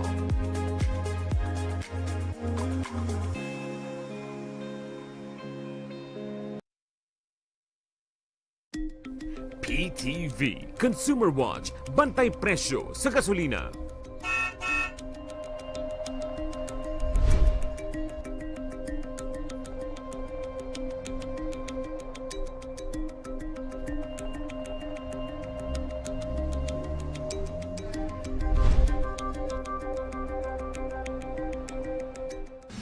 Ang pinakabago at napapanahong balita sa bawat sulok ng Pilipinas. Mabilis na nakalusot sa komite ng Kamara ang panukalang apektado ng pagbaha at malalakas na pag-ulan ang ilang bahagi. Mapapanood oras-oras mula sa Luzon, Taytay ti pananaknakan ti may sa senior citizen, Visayas, dulaan sa 700,000 ka mga plaka. Hanggang Mindanao. Nagpasidian karon ang Food and Drug Administration kon FDA ang multilingual hourly news break ng bayan. Nakabantay at laging rumoronda sa PTV Balita ngayon. Dito lang sa inyong pambansang TV.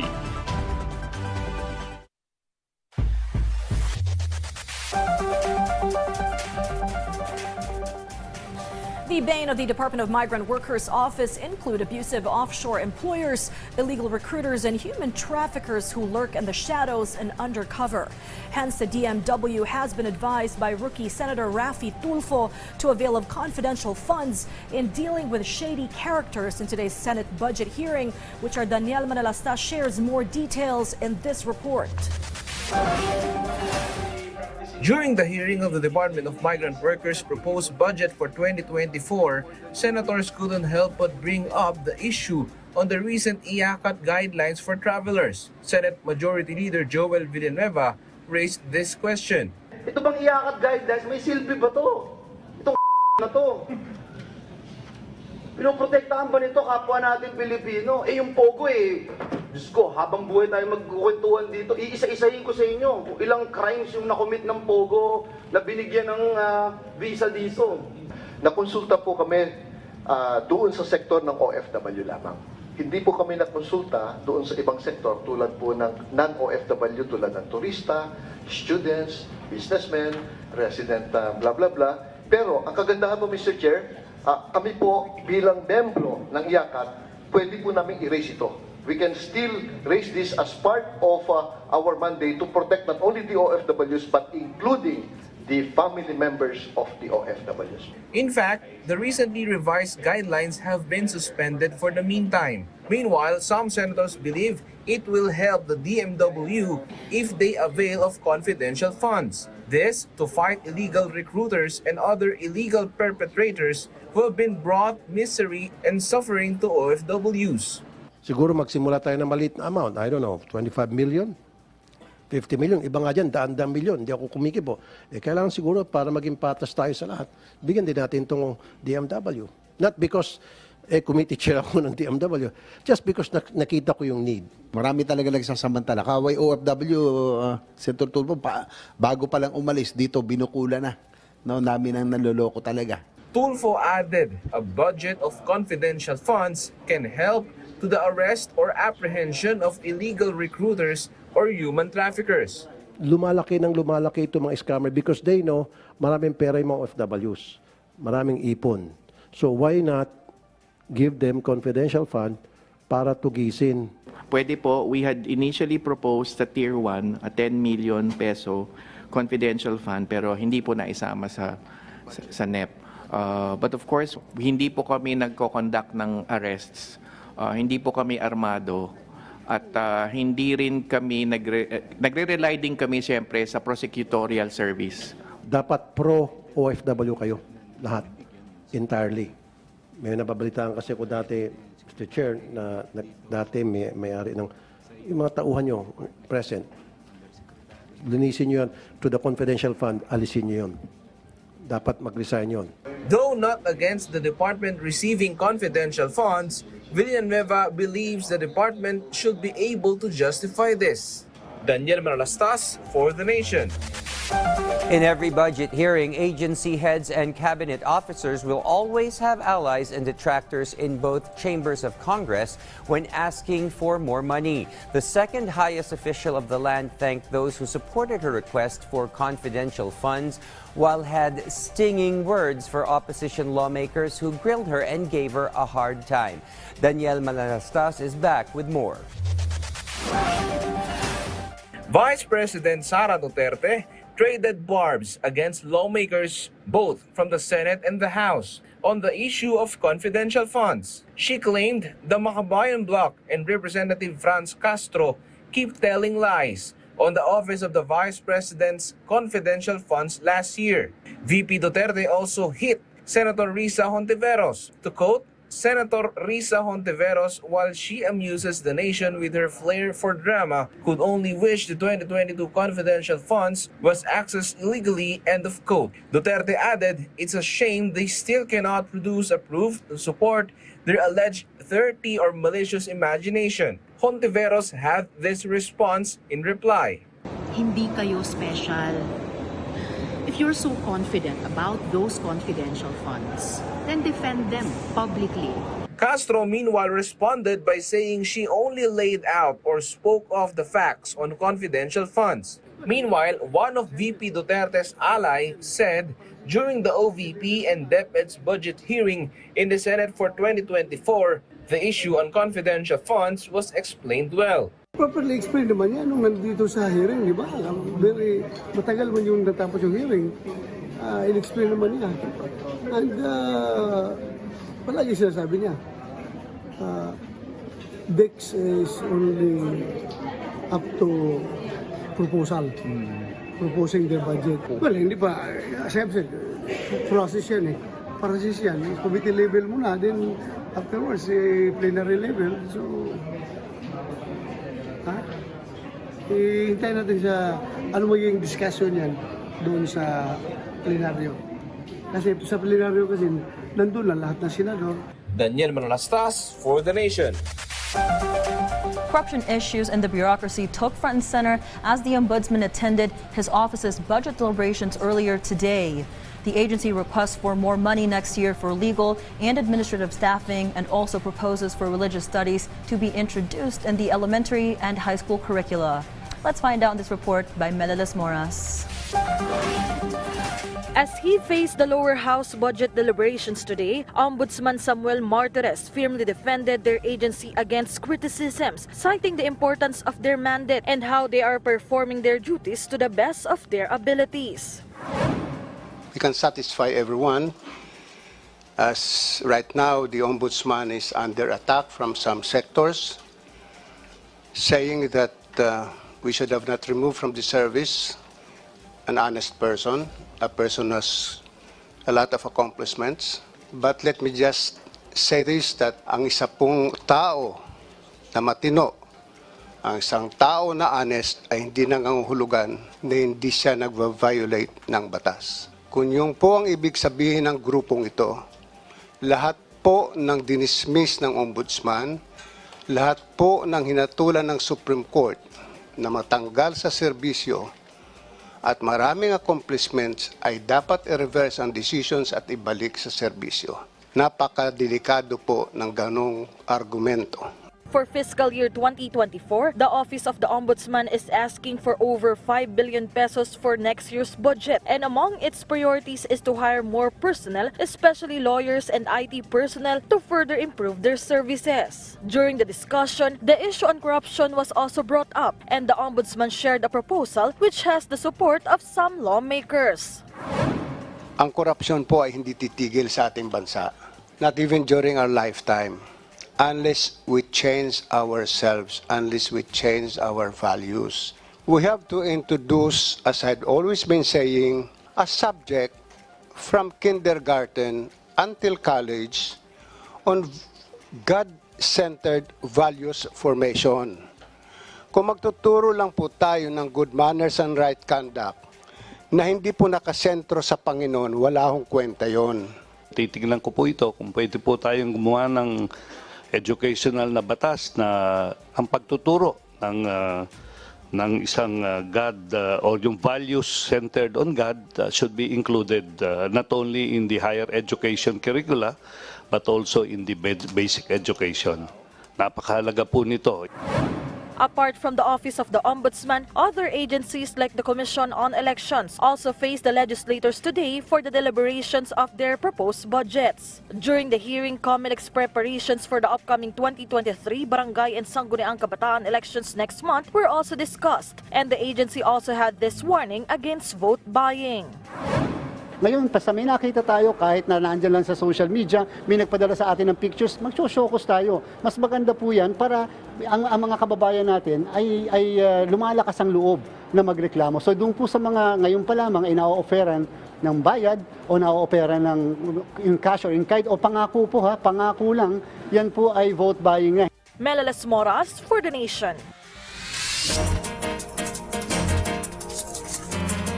Oil prices eased due to investors' concerns over the fuel demands in China, as well as continued supply cuts from top fuel-producing countries. Brent crude fell 49 cents to settle at $90.16 per barrel, while West Texas Intermediate settled at $86.77. Experts say many are concerned over China's economic growth affecting the pricing of black gold globally. Asia stock markets are still leaning towards the positive end despite many investors in China selling shares of property developers. Japan managed to reverse previous losses and went up 0.3% after U.S. stocks got mild gains from earlier sessions. Australian shares also gained by 0.36%, while the Nikkei stock of the land of the rising sun fell down 0.49%. The Japanese currency yen leaped over 1% as the Bank of Japan comments. The latest figure was boosted by remarks of Bank of Japan that says the bank could have enough data by year-end to determine whether it can end the negative rate policy. According to trading expert, the comments were intendedly made to stop yen slide against the dollar.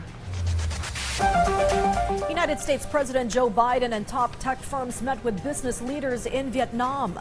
The U.S. and Vietnam agreed to forge new partnerships amid shared concerns about China's rise. The head of state also assures to help strengthening Vietnam's semiconductor industry.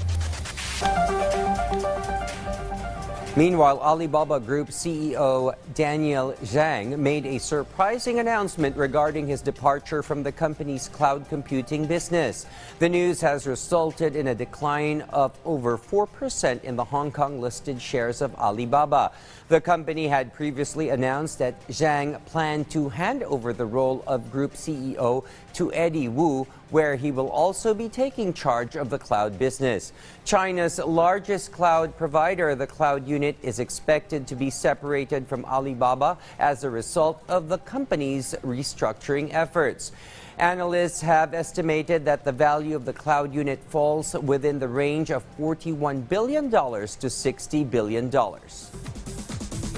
Meta, the parent company of Facebook and Instagram, is allegedly developing a new AI system to compete with OpenAI's ChatGPT. The new Meta AI model, scheduled for release next year, is intended to be several times more powerful than Llama 2. The in-development system will aid other organizations to create advanced text and analysis services. Early this year, Meta CEO Mark Zuckerberg launched a group to speed the development of generative AI technologies that can mimic human expressions. Zuckerberg wants to make the new model, like Meta's earlier AI services, open source and free for firms to build AI-powered solutions. Meta's open source strategy is cost-effective and adaptable, but its increased strength raises worries about copyright infringement and deception. And here are the results of tonight's multi-million peso lotto draws from the PCSO.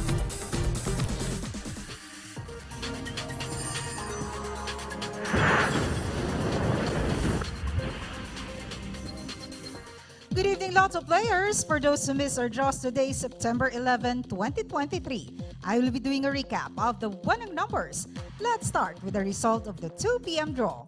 For the 2D Lotto, we have 7 and 2 in exact order. For 3D Lotto, we have 4, 6, and 5 in exact order. And the result of the 5 p.m. draw. For the 2D Lotto, the winning combination is 1 and 20 in exact order.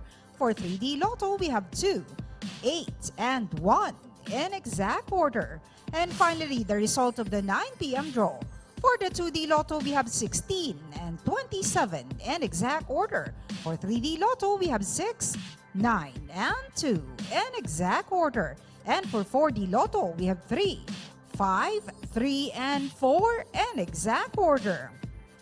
And for the Mega Lotto 645, we have 23, 1, 5, 10, 20, and 6 in any order for the jackpot prize of 15,456,826 pesos and 60 centavos, net of the agent's prize commission.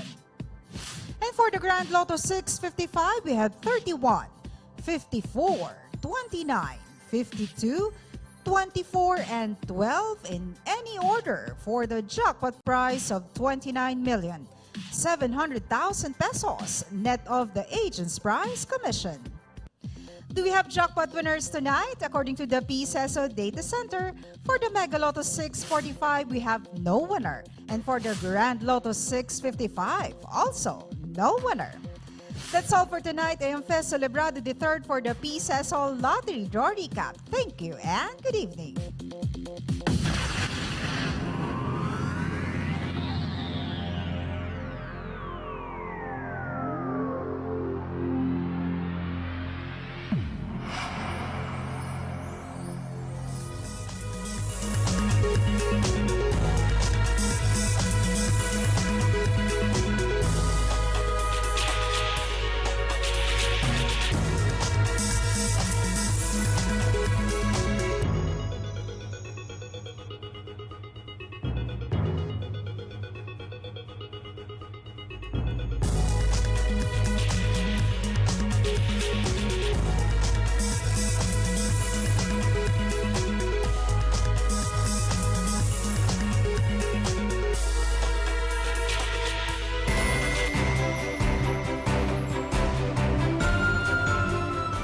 PAGASA is monitoring a new low-pressure area inside the Philippine Area of Responsibility.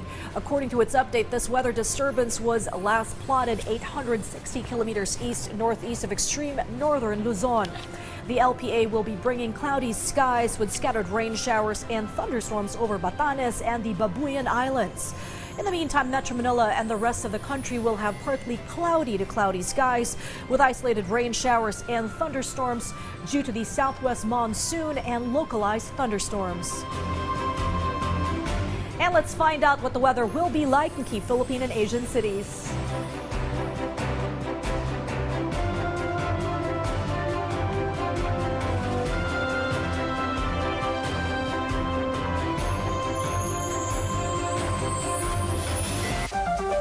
Up next, the latest on the Morocco earthquake.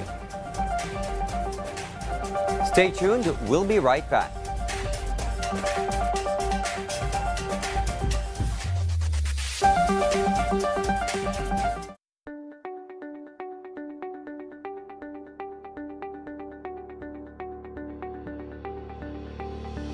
Limampung taon ng tapat na pagsiservisyo. Kailanman, kahit saan, para sa bayan. Reaching the Filipino from every corner of the country via terrestrial TV. In Luzon, PTV 8 Cordillera, PTV 4 Manila, PTV 4 Palawan, and PTV 4 Naga. In the Visayas, PTV 11 Cebu, PTV 2 Guimaras, PTV 10 Dumaguete, PTV 12 Calbayog, and PTV 8 Tacloban. And in Mindanao, PTV 11 Pagadian, PTV 11 Sibugay, PTV 11 Davao, PTV 8 Agusan del Sur, PTV 8 Cotabato, PTV 7 Zamboanga, and PTV 48 Davao del Norte. And through the power of 6 digital transmitting stations, PTV 14 Manila, PTV 42 Cordillera, PTV 46 Naga, PTV 42 Cebu, PTV 23 Guimaras, and PTV 45 Davao. Connecting with the rest of the world in the era of digital technology. Through the power of television and our extensive online network, we continue crossing borders to serve the timeless news and information, bridging public service through innovative programs, fostering pride in the Filipino, and inspiring the people to be active partners in nation building. Noon hanggang ngayon, kasama mong naglilingkod. PTV, ang pambansang TV.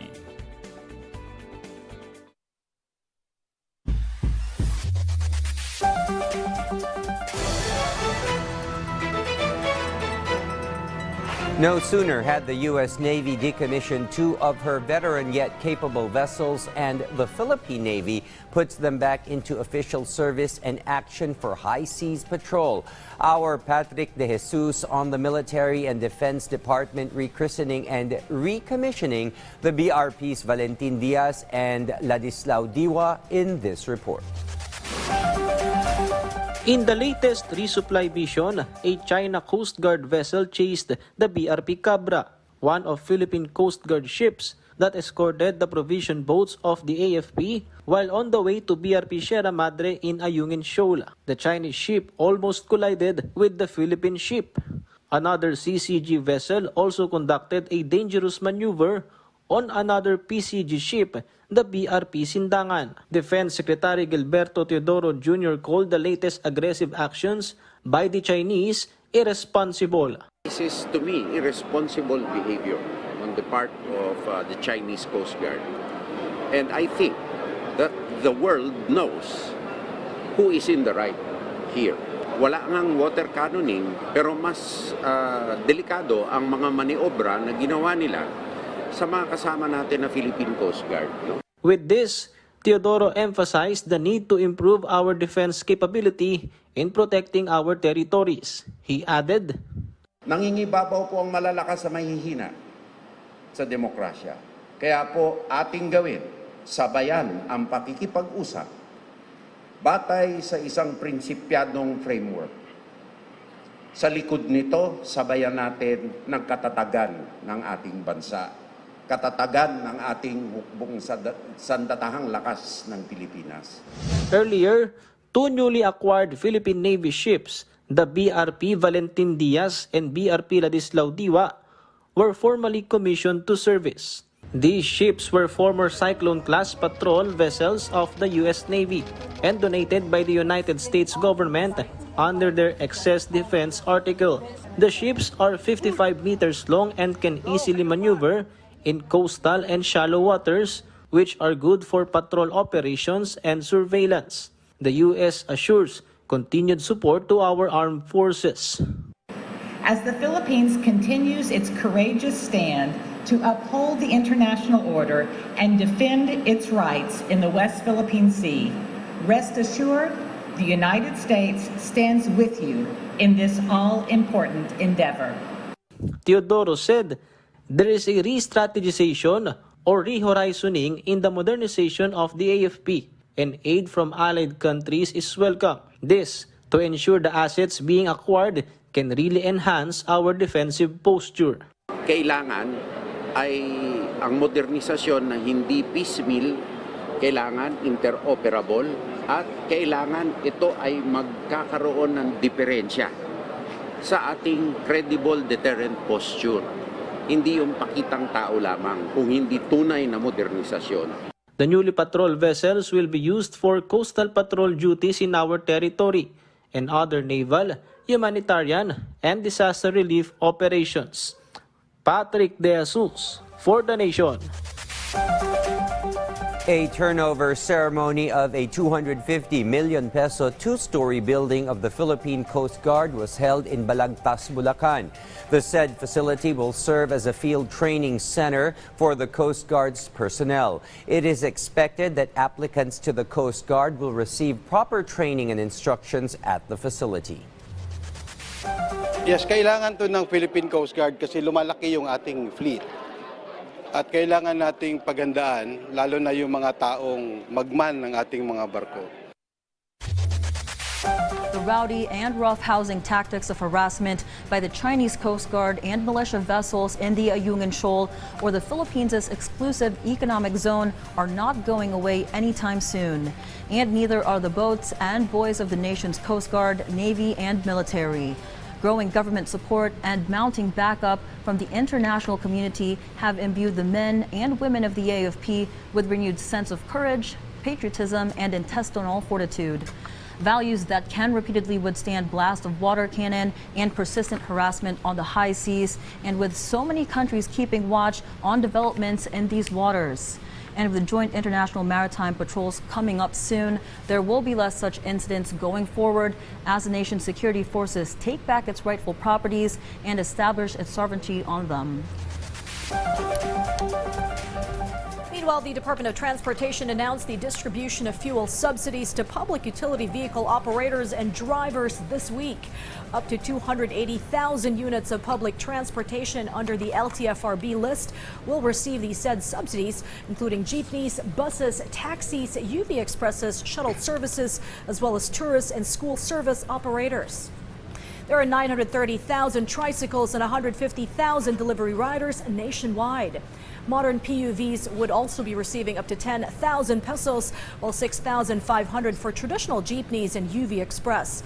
Meanwhile, tricycle drivers will receive 1,000 pesos and 1,200 pesos for delivery riders. Within the week, kasi naka-ready naman na yung mga account numbers, no? Meron tayong konting problema doon sa mga tricycle drivers, no? Kasi hindi ba kumpleto yung mga information about them. And in other news, more than 100 candidates of barangay and SK elections have been issued show cause orders by the COMELEC due to the early posting of campaign posters. According to COMELEC Chair George Erwin Garcia, most of the posters are from candidates in the remote areas of Laguna and Rizal. The candidates are given 3 days to explain and voluntarily remove their posters. If they do not comply, the candidates may be disqualified due to premature campaigning and be charged with prison penalties. Na ipapile natin, kala kasi disqualification lang eh. Pero may kasong kriminal po na kaakibat yon.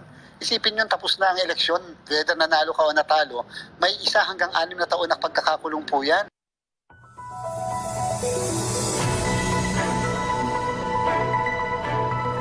A massive book sale is held in Cebu to encourage the youth to read more. This and other stories in tonight's provincial wrap-up by Alan Francisco.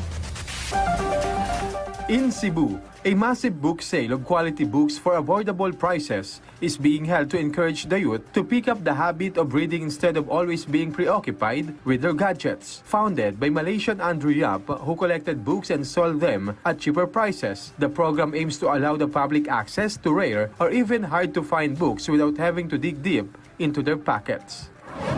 In Marawi, the Task Force Bangon Marawi or TFBM emphasized during their most recent meeting the need to continue and finish all the pending projects for the city. Department of Human Settlements and Urban Development or DHSUD Assistant Secretary Melissa Aradana said, under the new directive from the Office of the President, the government assured that it will complete the remaining projects and expedite the completion of the pending ones. Alan Francisco for The Nation. News overseas a few hours after the 6.8 magnitude shaker hit Marrakesh Friday night. Initial reports had a count of 820 found dead underneath the rubble or elsewhere, most of them in the hard-hit and remote villages of the Atlas Mountains. Fast forward a couple days after, as we face this new week ahead, almost 2,500 have been verified in the body count. Many of the dead discovered under the rubble dug by rescuers and first responders on the scene, manually or by hand. But aid has finally trickled in as more bodies are buried as per Islamic customs, and more countries pledge aid and manpower to help in the search, rescue, and recovery efforts. Then again, the road to recovery will be painfully slow, especially for the villagers who had so little and yet lost everything. French President Emmanuel Macron is not only among the youngest heads of state on the planet, but also the leader of the most influential and powerful nation in the European Union. Macron shows an exuberance and openness that distinguishes him from his peers in the UN Security Council, the G7, G20, and NATO alliances, where most of his colleagues and co-leaders are 15 to 20 years his senior. In his latest trip to Bangladesh, the affable French president rolled up his sleeves and threw all caution to the wind as he walked the roads of Dhaka and sampled its street cuisine. And to cap off his sightseeing tour of Dhaka, Macron took his unannounced ride on the Turang River cruise, where he can be seen mingling with his hosts inside a rather cramped and covered riverboat, ending his trip with the traditional selfies with Bangladeshi folks. Macron took a 20-hour side trip to visit Bangladesh after the G20 summit in New Delhi wrapped up yesterday.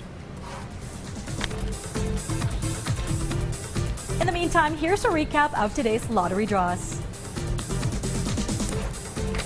The winning numbers for the 3D Lotto are 4, 6, 5, and 7, 2 for 2D Lotto. For the 5 p.m. draw, the lucky numbers for the 3D Lotto are 2, 8, 1, and 120 for 2D Lotto. For the 9 p.m. draw, beginning with the 4D Lotto, the winning numbers are 3, 5, 3, and 4, while the lucky numbers for the 3D Lotto are 6, 9, 2, and 1627 for 2D Lotto. For the Grand Lotto 655 with a jackpot prize of 29,700,000 pesos, the lucky numbers are 31, 54, 29, 52, 24, and 12. For the Mega Lotto 645, the winning numbers are 23, 1, 5, 10, 20, and 6, with a jackpot prize of 15,456,826 pesos and 60 centavos. There are no winners for the Grand Lotto 655 and Mega Lotto 645.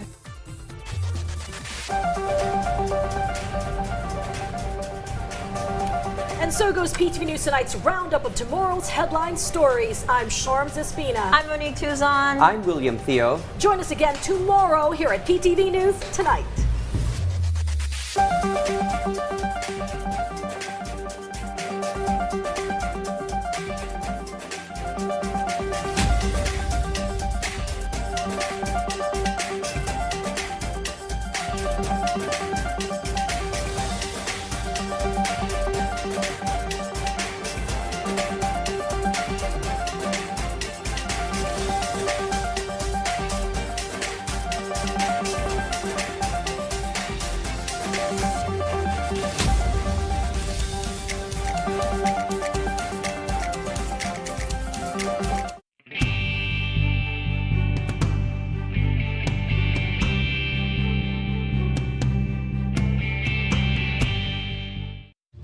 laban kontra kahirapan.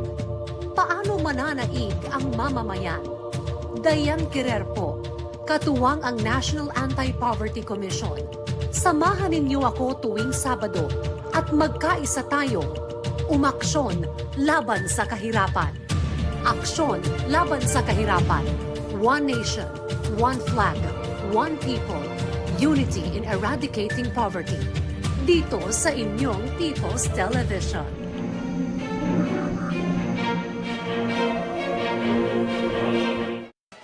Disaster Watch. Mga dapat tandaan pagkatapos ng lindol. Pagkatapos ng pagyanig, lumabas ng maayos. Huwag gamitin ang elevator. Suriin ang sarili at mga kasamahan kung may natamong sugat. Patayin ang main switch ng kuryente at tubig. Pati na rin ang tangking LPG.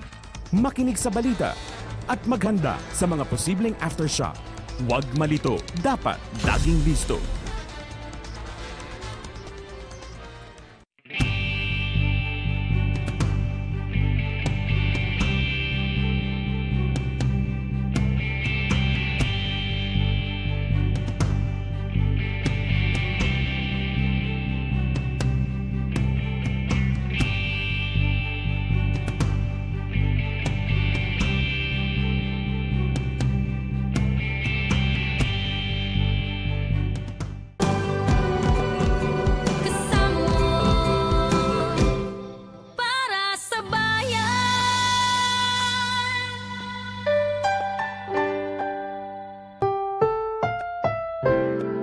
Susunod na programa ay rated PG. Ito ay nangangailangan ng patnubay at gabay ng magulang para sa mga batang manonood.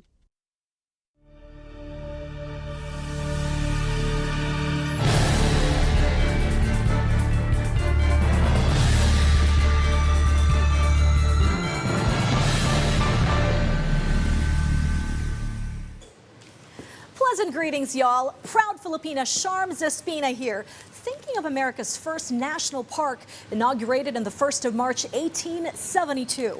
The park covers 4 states, but is mostly situated in Wyoming and has turned into a perennial treat for local and foreign tourists because of its wildlife and geysers and geothermal attractions.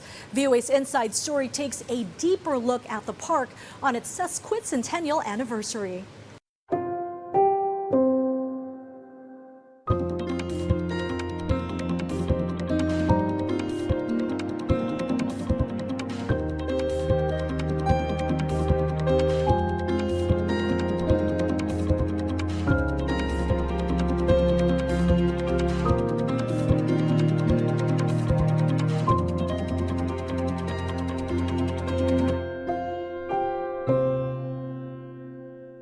Yellowstone, America's first national park, is marking 150th anniversary, celebrating achievements, dealing with climate challenges, and fixing the historical narrative by bringing in Native American voices.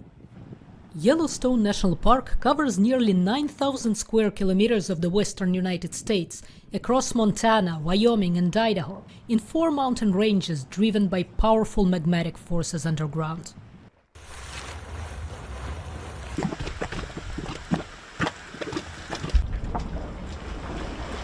There are over 10,000 geothermal features, including hot springs, gurgling mud pots, steam vents, and half of the world's active geysers, including the most famous, Old Faithful.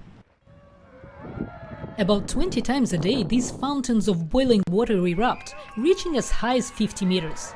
It is the center of the park's tourism, an American landmark that draws more than 4 million visitors a year. We literally just arrived and saw Old Faithful erupt, which was pretty nice welcome.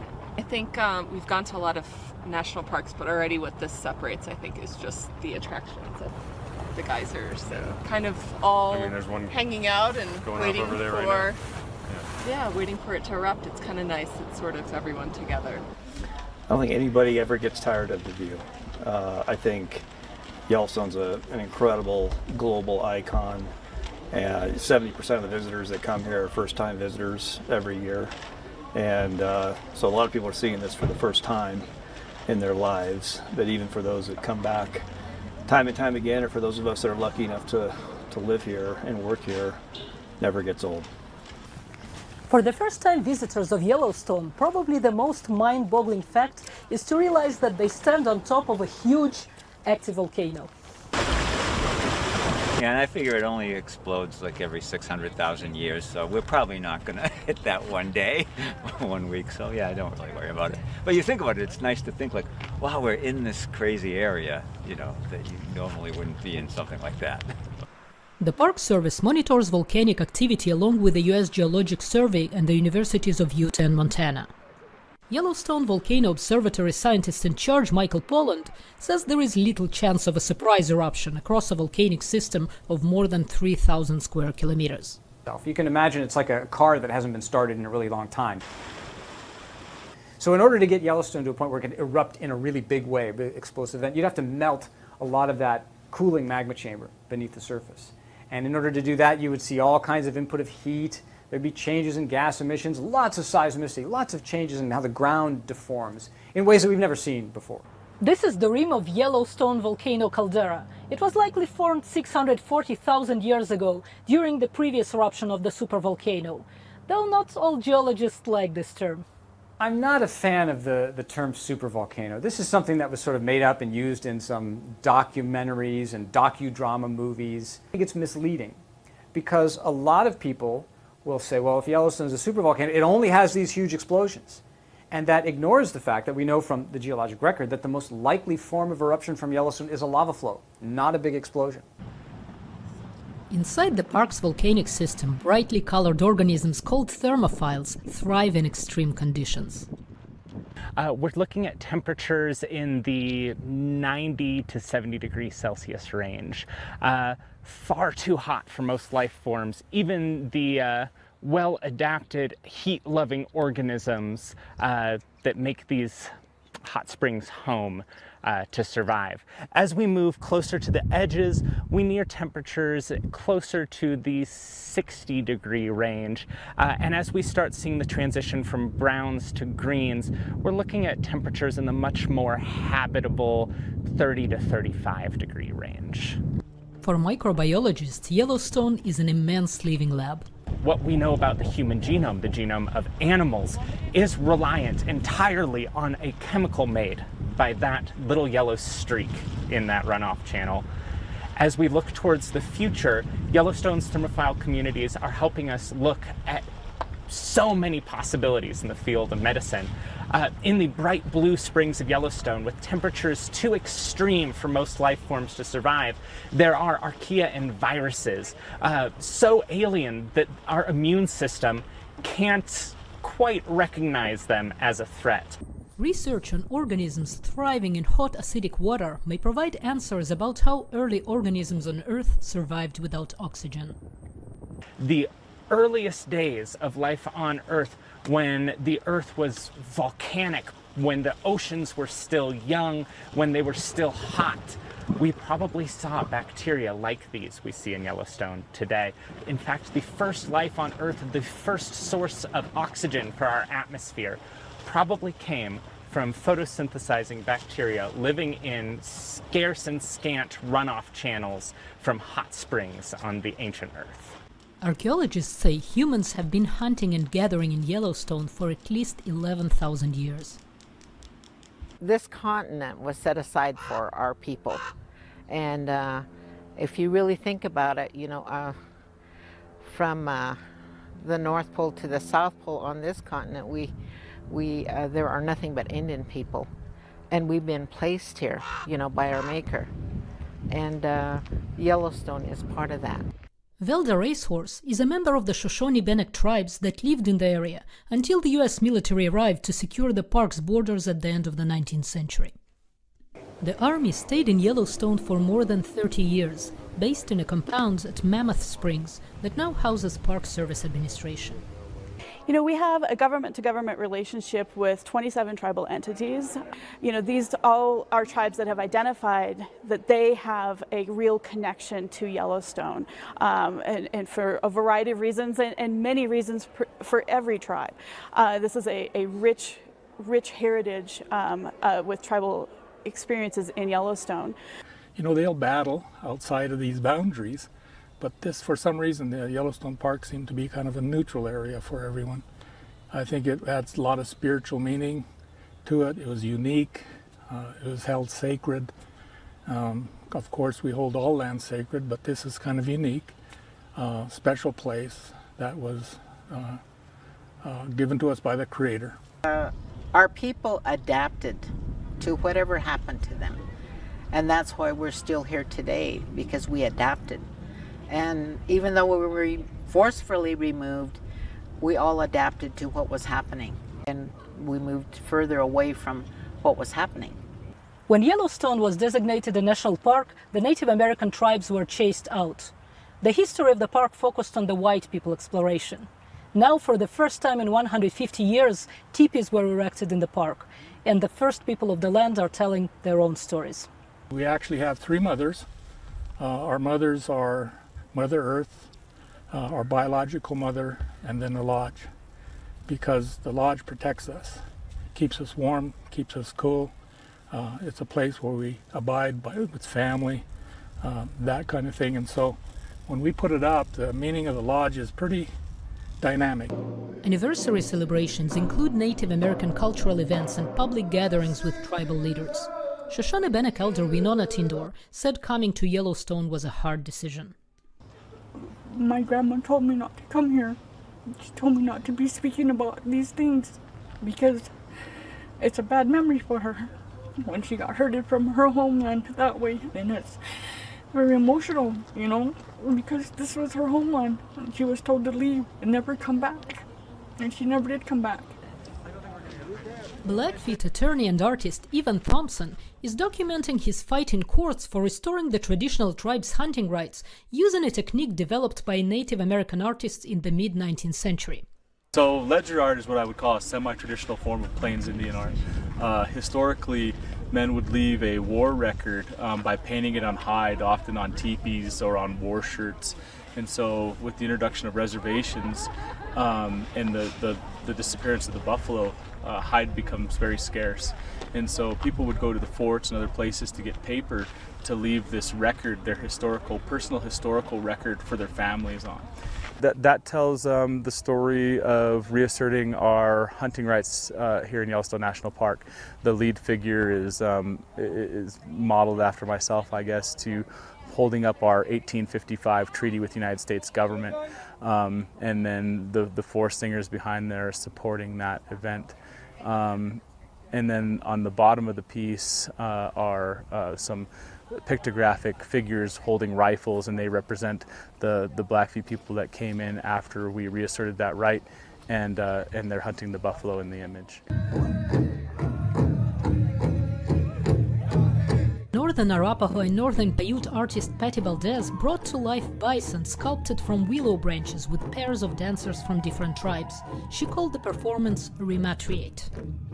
The ladies I have with me are all moms, and in some way we're all connected to each other.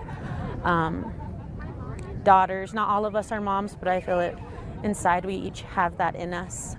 Beginning like with land, and most of this is the Rematriate, is to bring land back to its natural state of, I guess, harmony and healing. There's just having the women in my lives from my son's girlfriend to my cousins and my nieces, my granddaughter, and my daughter as well.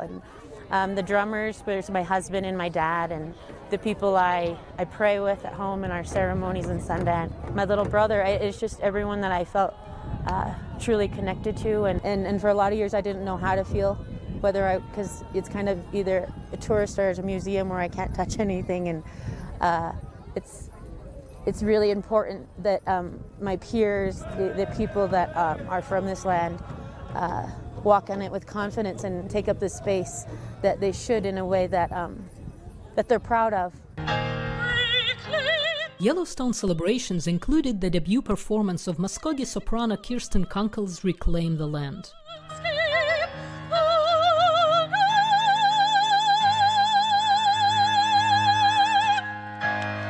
It's about the struggles of Native American people and trying to get over them and move forward. It's about Yellowstone specifically, the beauty of the land and how we have, as people, once inhabited these lands, and now we are at the point now we want to be recognized and share this land with all of the beauty of nature that surrounds it.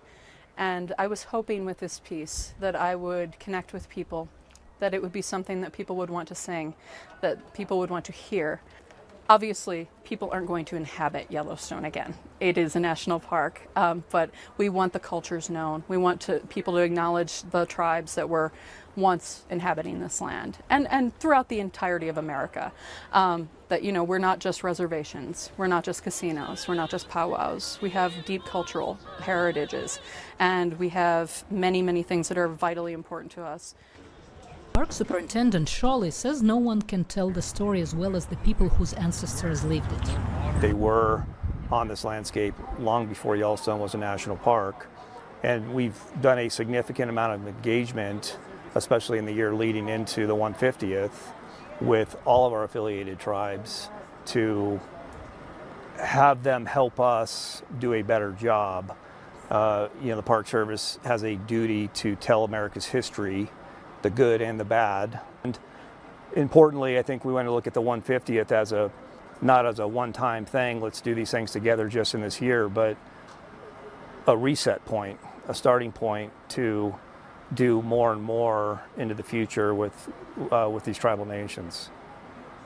The hope is that the tribe's involvement would be a little bit stronger, that they'll listen to our people. We're all about nature, we're all about balancing, we're all about honoring, and that's honoring not just us as people, but also the animals and the earth.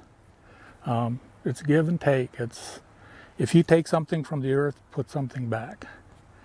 Do it in prayer and supplication. You know, that's how important it is. And I think 150 years from now, I hope that it stays in balance, that it's maintained. And we as Indian people want to be able to help do that.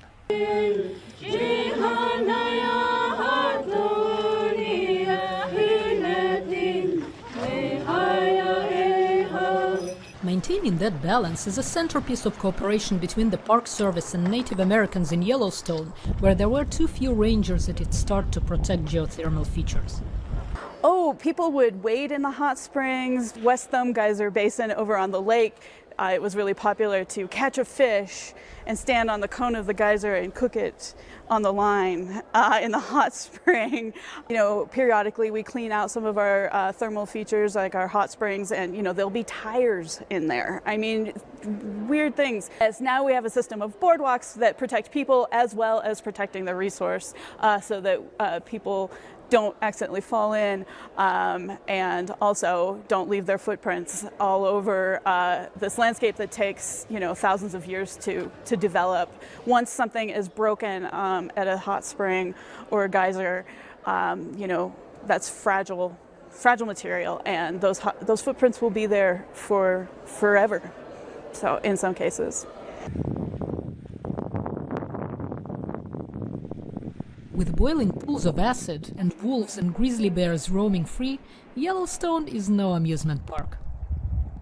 It's a team effort here for us to manage the interface between visitors and wildlife, and that's something that we've got a responsibility for, but it's also something that visitors have an individual responsibility to understand what this place is, how wild these animals are. Wildlife conservation improved with more rangers and an end to most poaching.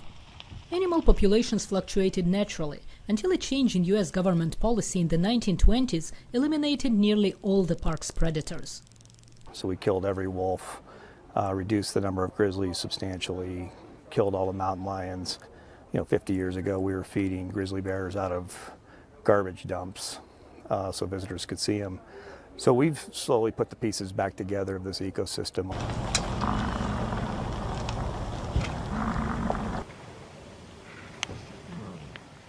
Bison have lived in Yellowstone since after the Ice Age. At the beginning of the 20th century, due to overhunting, there were only about 24 bison left in wilderness in Yellowstone. Now there are over 6,000 of them here, and occasionally they create bison traffic jams. Yellowstone's, it's a bucket list trip for people. And it's not the public's fault that the Park Service 30 or 40 or 50 years ago didn't build shoulders on the roads.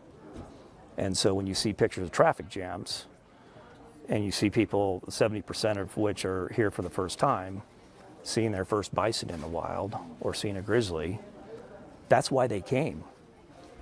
And when they do, guess what what's gonna happen? They're gonna stop their car and they're gonna get out and they're enjoying that moment. That's why they came here.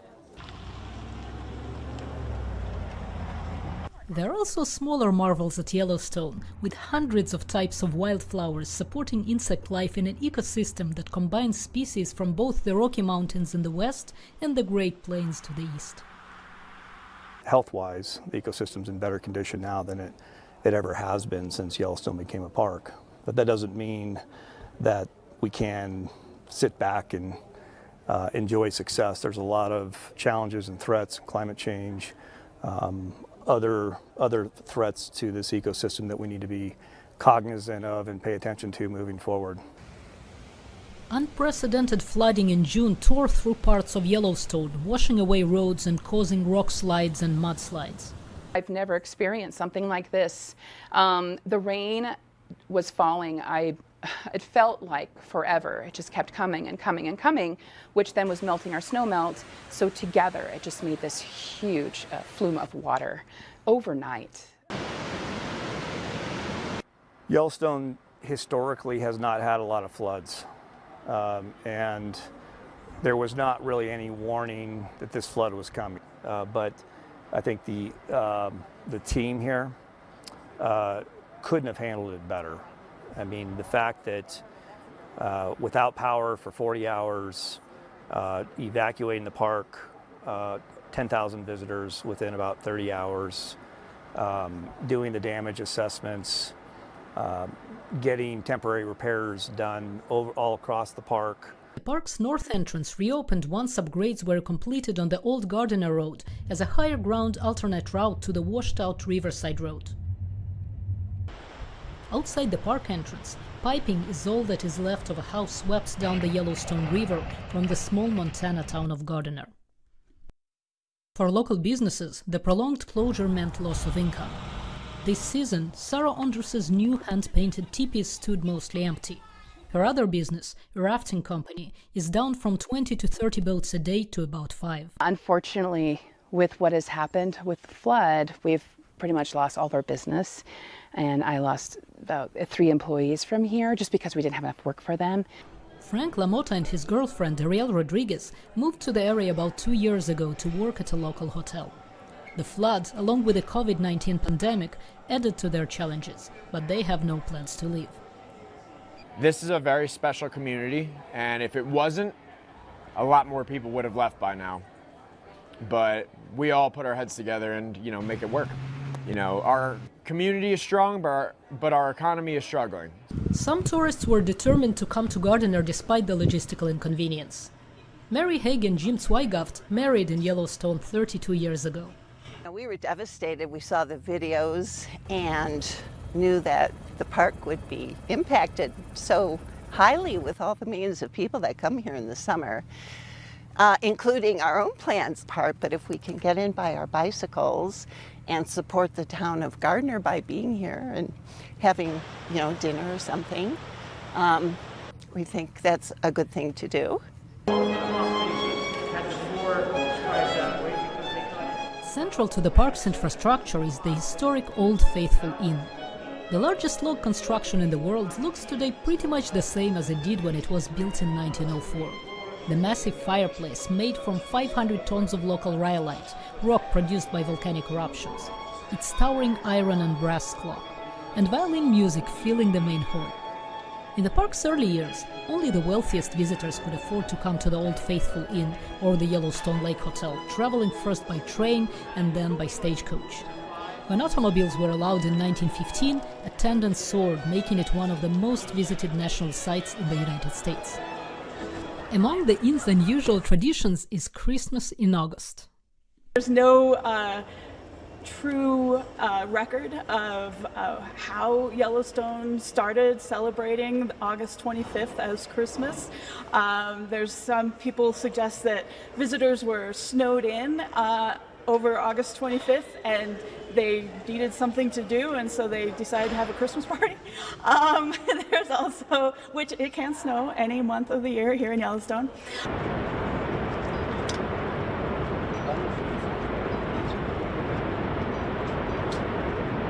It's the scale of Yellowstone's natural beauty that helped convince US lawmakers to fund the park 150 years ago. But they hadn't seen it in person. They were persuaded by accounts of early expeditions and by the images of photographer William Henry Jackson and painter Thomas Moran. This scenery is still seen in the park. But what about in another 150 years? Wow, 150 years from now in Yellowstone. I think it will be different. I think perhaps the way the park is managed will be different. Certainly we can see over time the way the park has been managed has changed. For example, in the way the park responds to wildfires. The way climate is changing will certainly also have an impact. That's one thing I really wonder about. We know from looking at the past record of, say, Old Faithful, that during prolonged periods of drought, some geysers don't erupt that much. And you imagine that Old Faithful, iconic Yellowstone feature, goes quiet. We got a long way to go in relationship to a thorough understanding of how climate change impacts different species. Can those species adapt or not? What types of actions can we take if we need to assist in adaptation? Which critical resources are most vulnerable to future events? How do we protect those? Central to its future, says Shawley, is responding more proactively to the impacts of climate change across the Yellowstone ecosystems.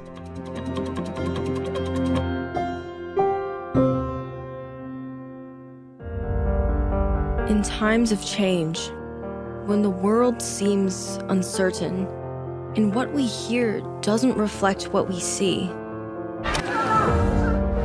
we seek the truth. When we are told only part of the story, we lose trust. In moments of crisis, our dreams, hopes, and wishes for a better tomorrow depends on a free press. At Voice of America, we bring you the stories that people take risks to see. We connect the world and unite it with truth. At Voice of America, we show you the whole picture. And that's a wrap for today. We hope you came out a tad more informed and look forward to another set of presentations tomorrow and the next week. And always remember to work hard, aim high, don't ask why, be of great use, and catch the news right here on PTV. I'm Sharms Espina for Stories from the Grid.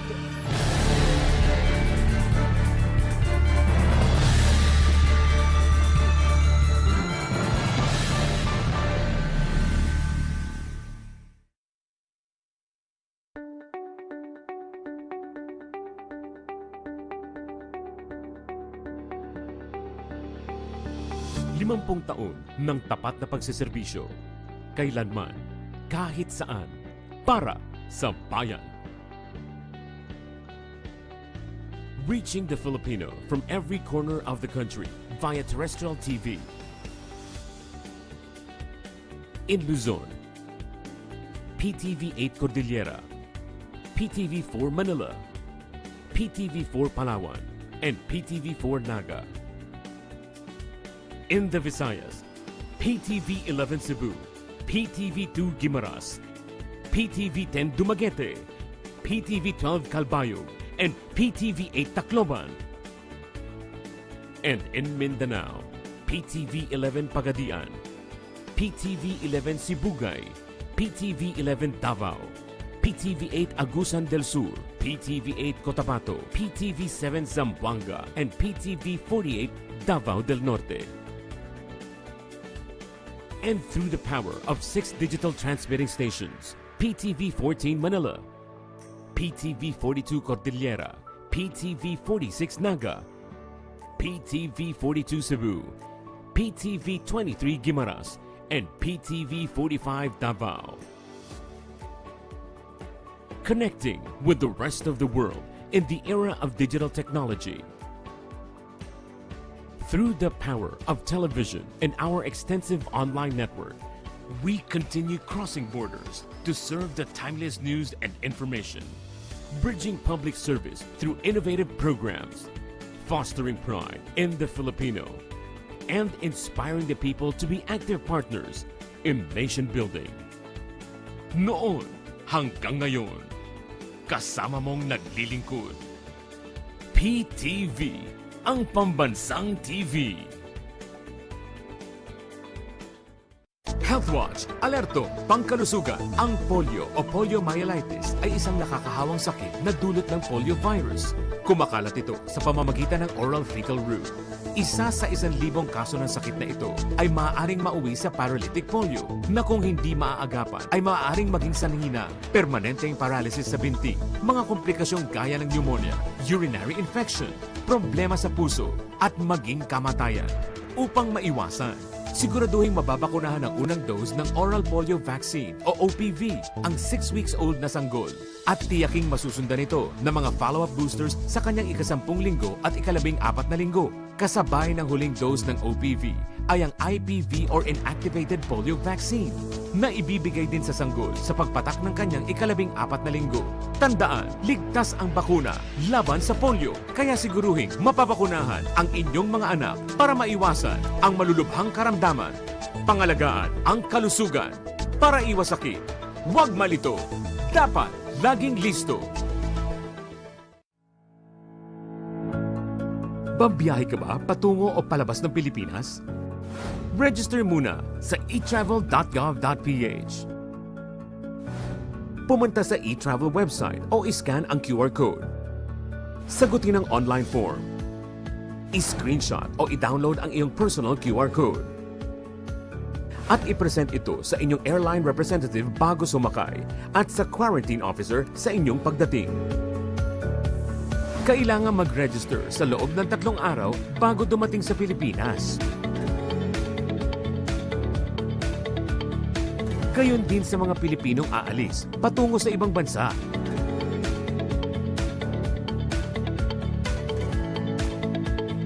Ang e-travel registration ay libre at walang bayad. Ang Philippine One-Stop Electronic Travel Declaration System ay pinagsamang inisyatiba ng Department of Information and Communications Technology, kasama ng Bureau of Immigration, Bureau of Quarantine, Bureau of Customs, Department of Tourism, Department of Health, Department of Justice, at ng Department of Transportation.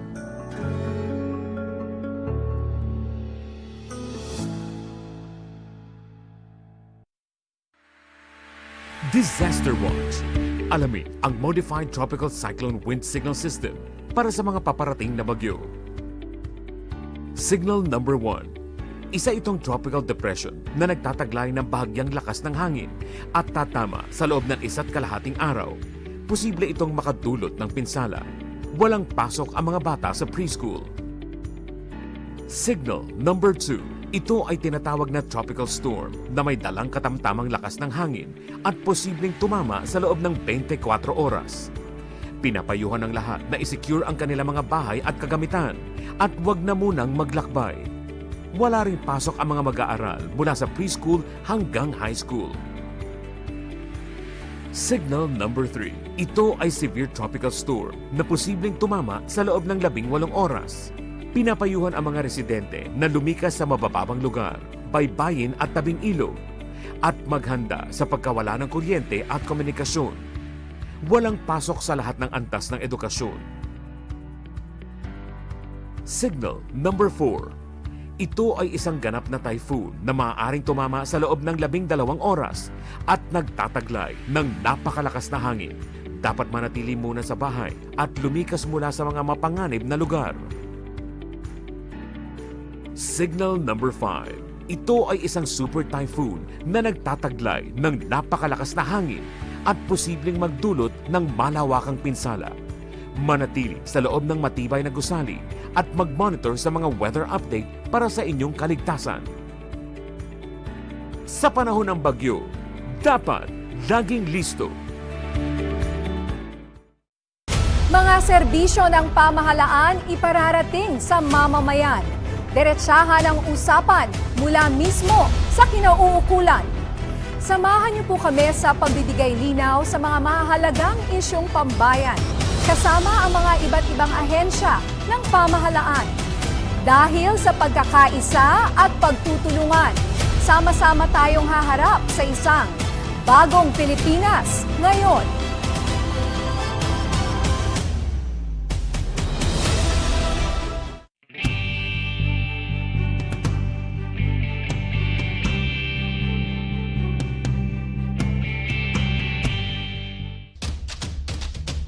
Ang matapang na news anchor at komentarista sasabak muli sa matinding isyong pambayan.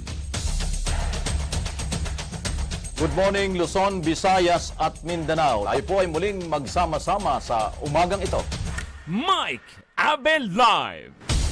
Hitik na pagpabalita at pagtatalakay sa mga headlines mapapanood tuwing umaga. Simulcast on radio nationwide over Radyo Pilipinas. Mike Abel Live. Dito lang sa inyong People's Television. Sa mabilis na takbo ng panahon, mahalaga sa amin ang maihatid sa inyo ang pinakabago at makabuluhang impormasyon. Sa buong Europa, mahigit sa... Iginiit naman ng Department of Education na napagkasunduan ng Department of Agriculture. Kasama ang mga tapat nating tagapaghatid balita. Kahit saan, kahit kailan, kasama nyo ang PTV para sa bayan.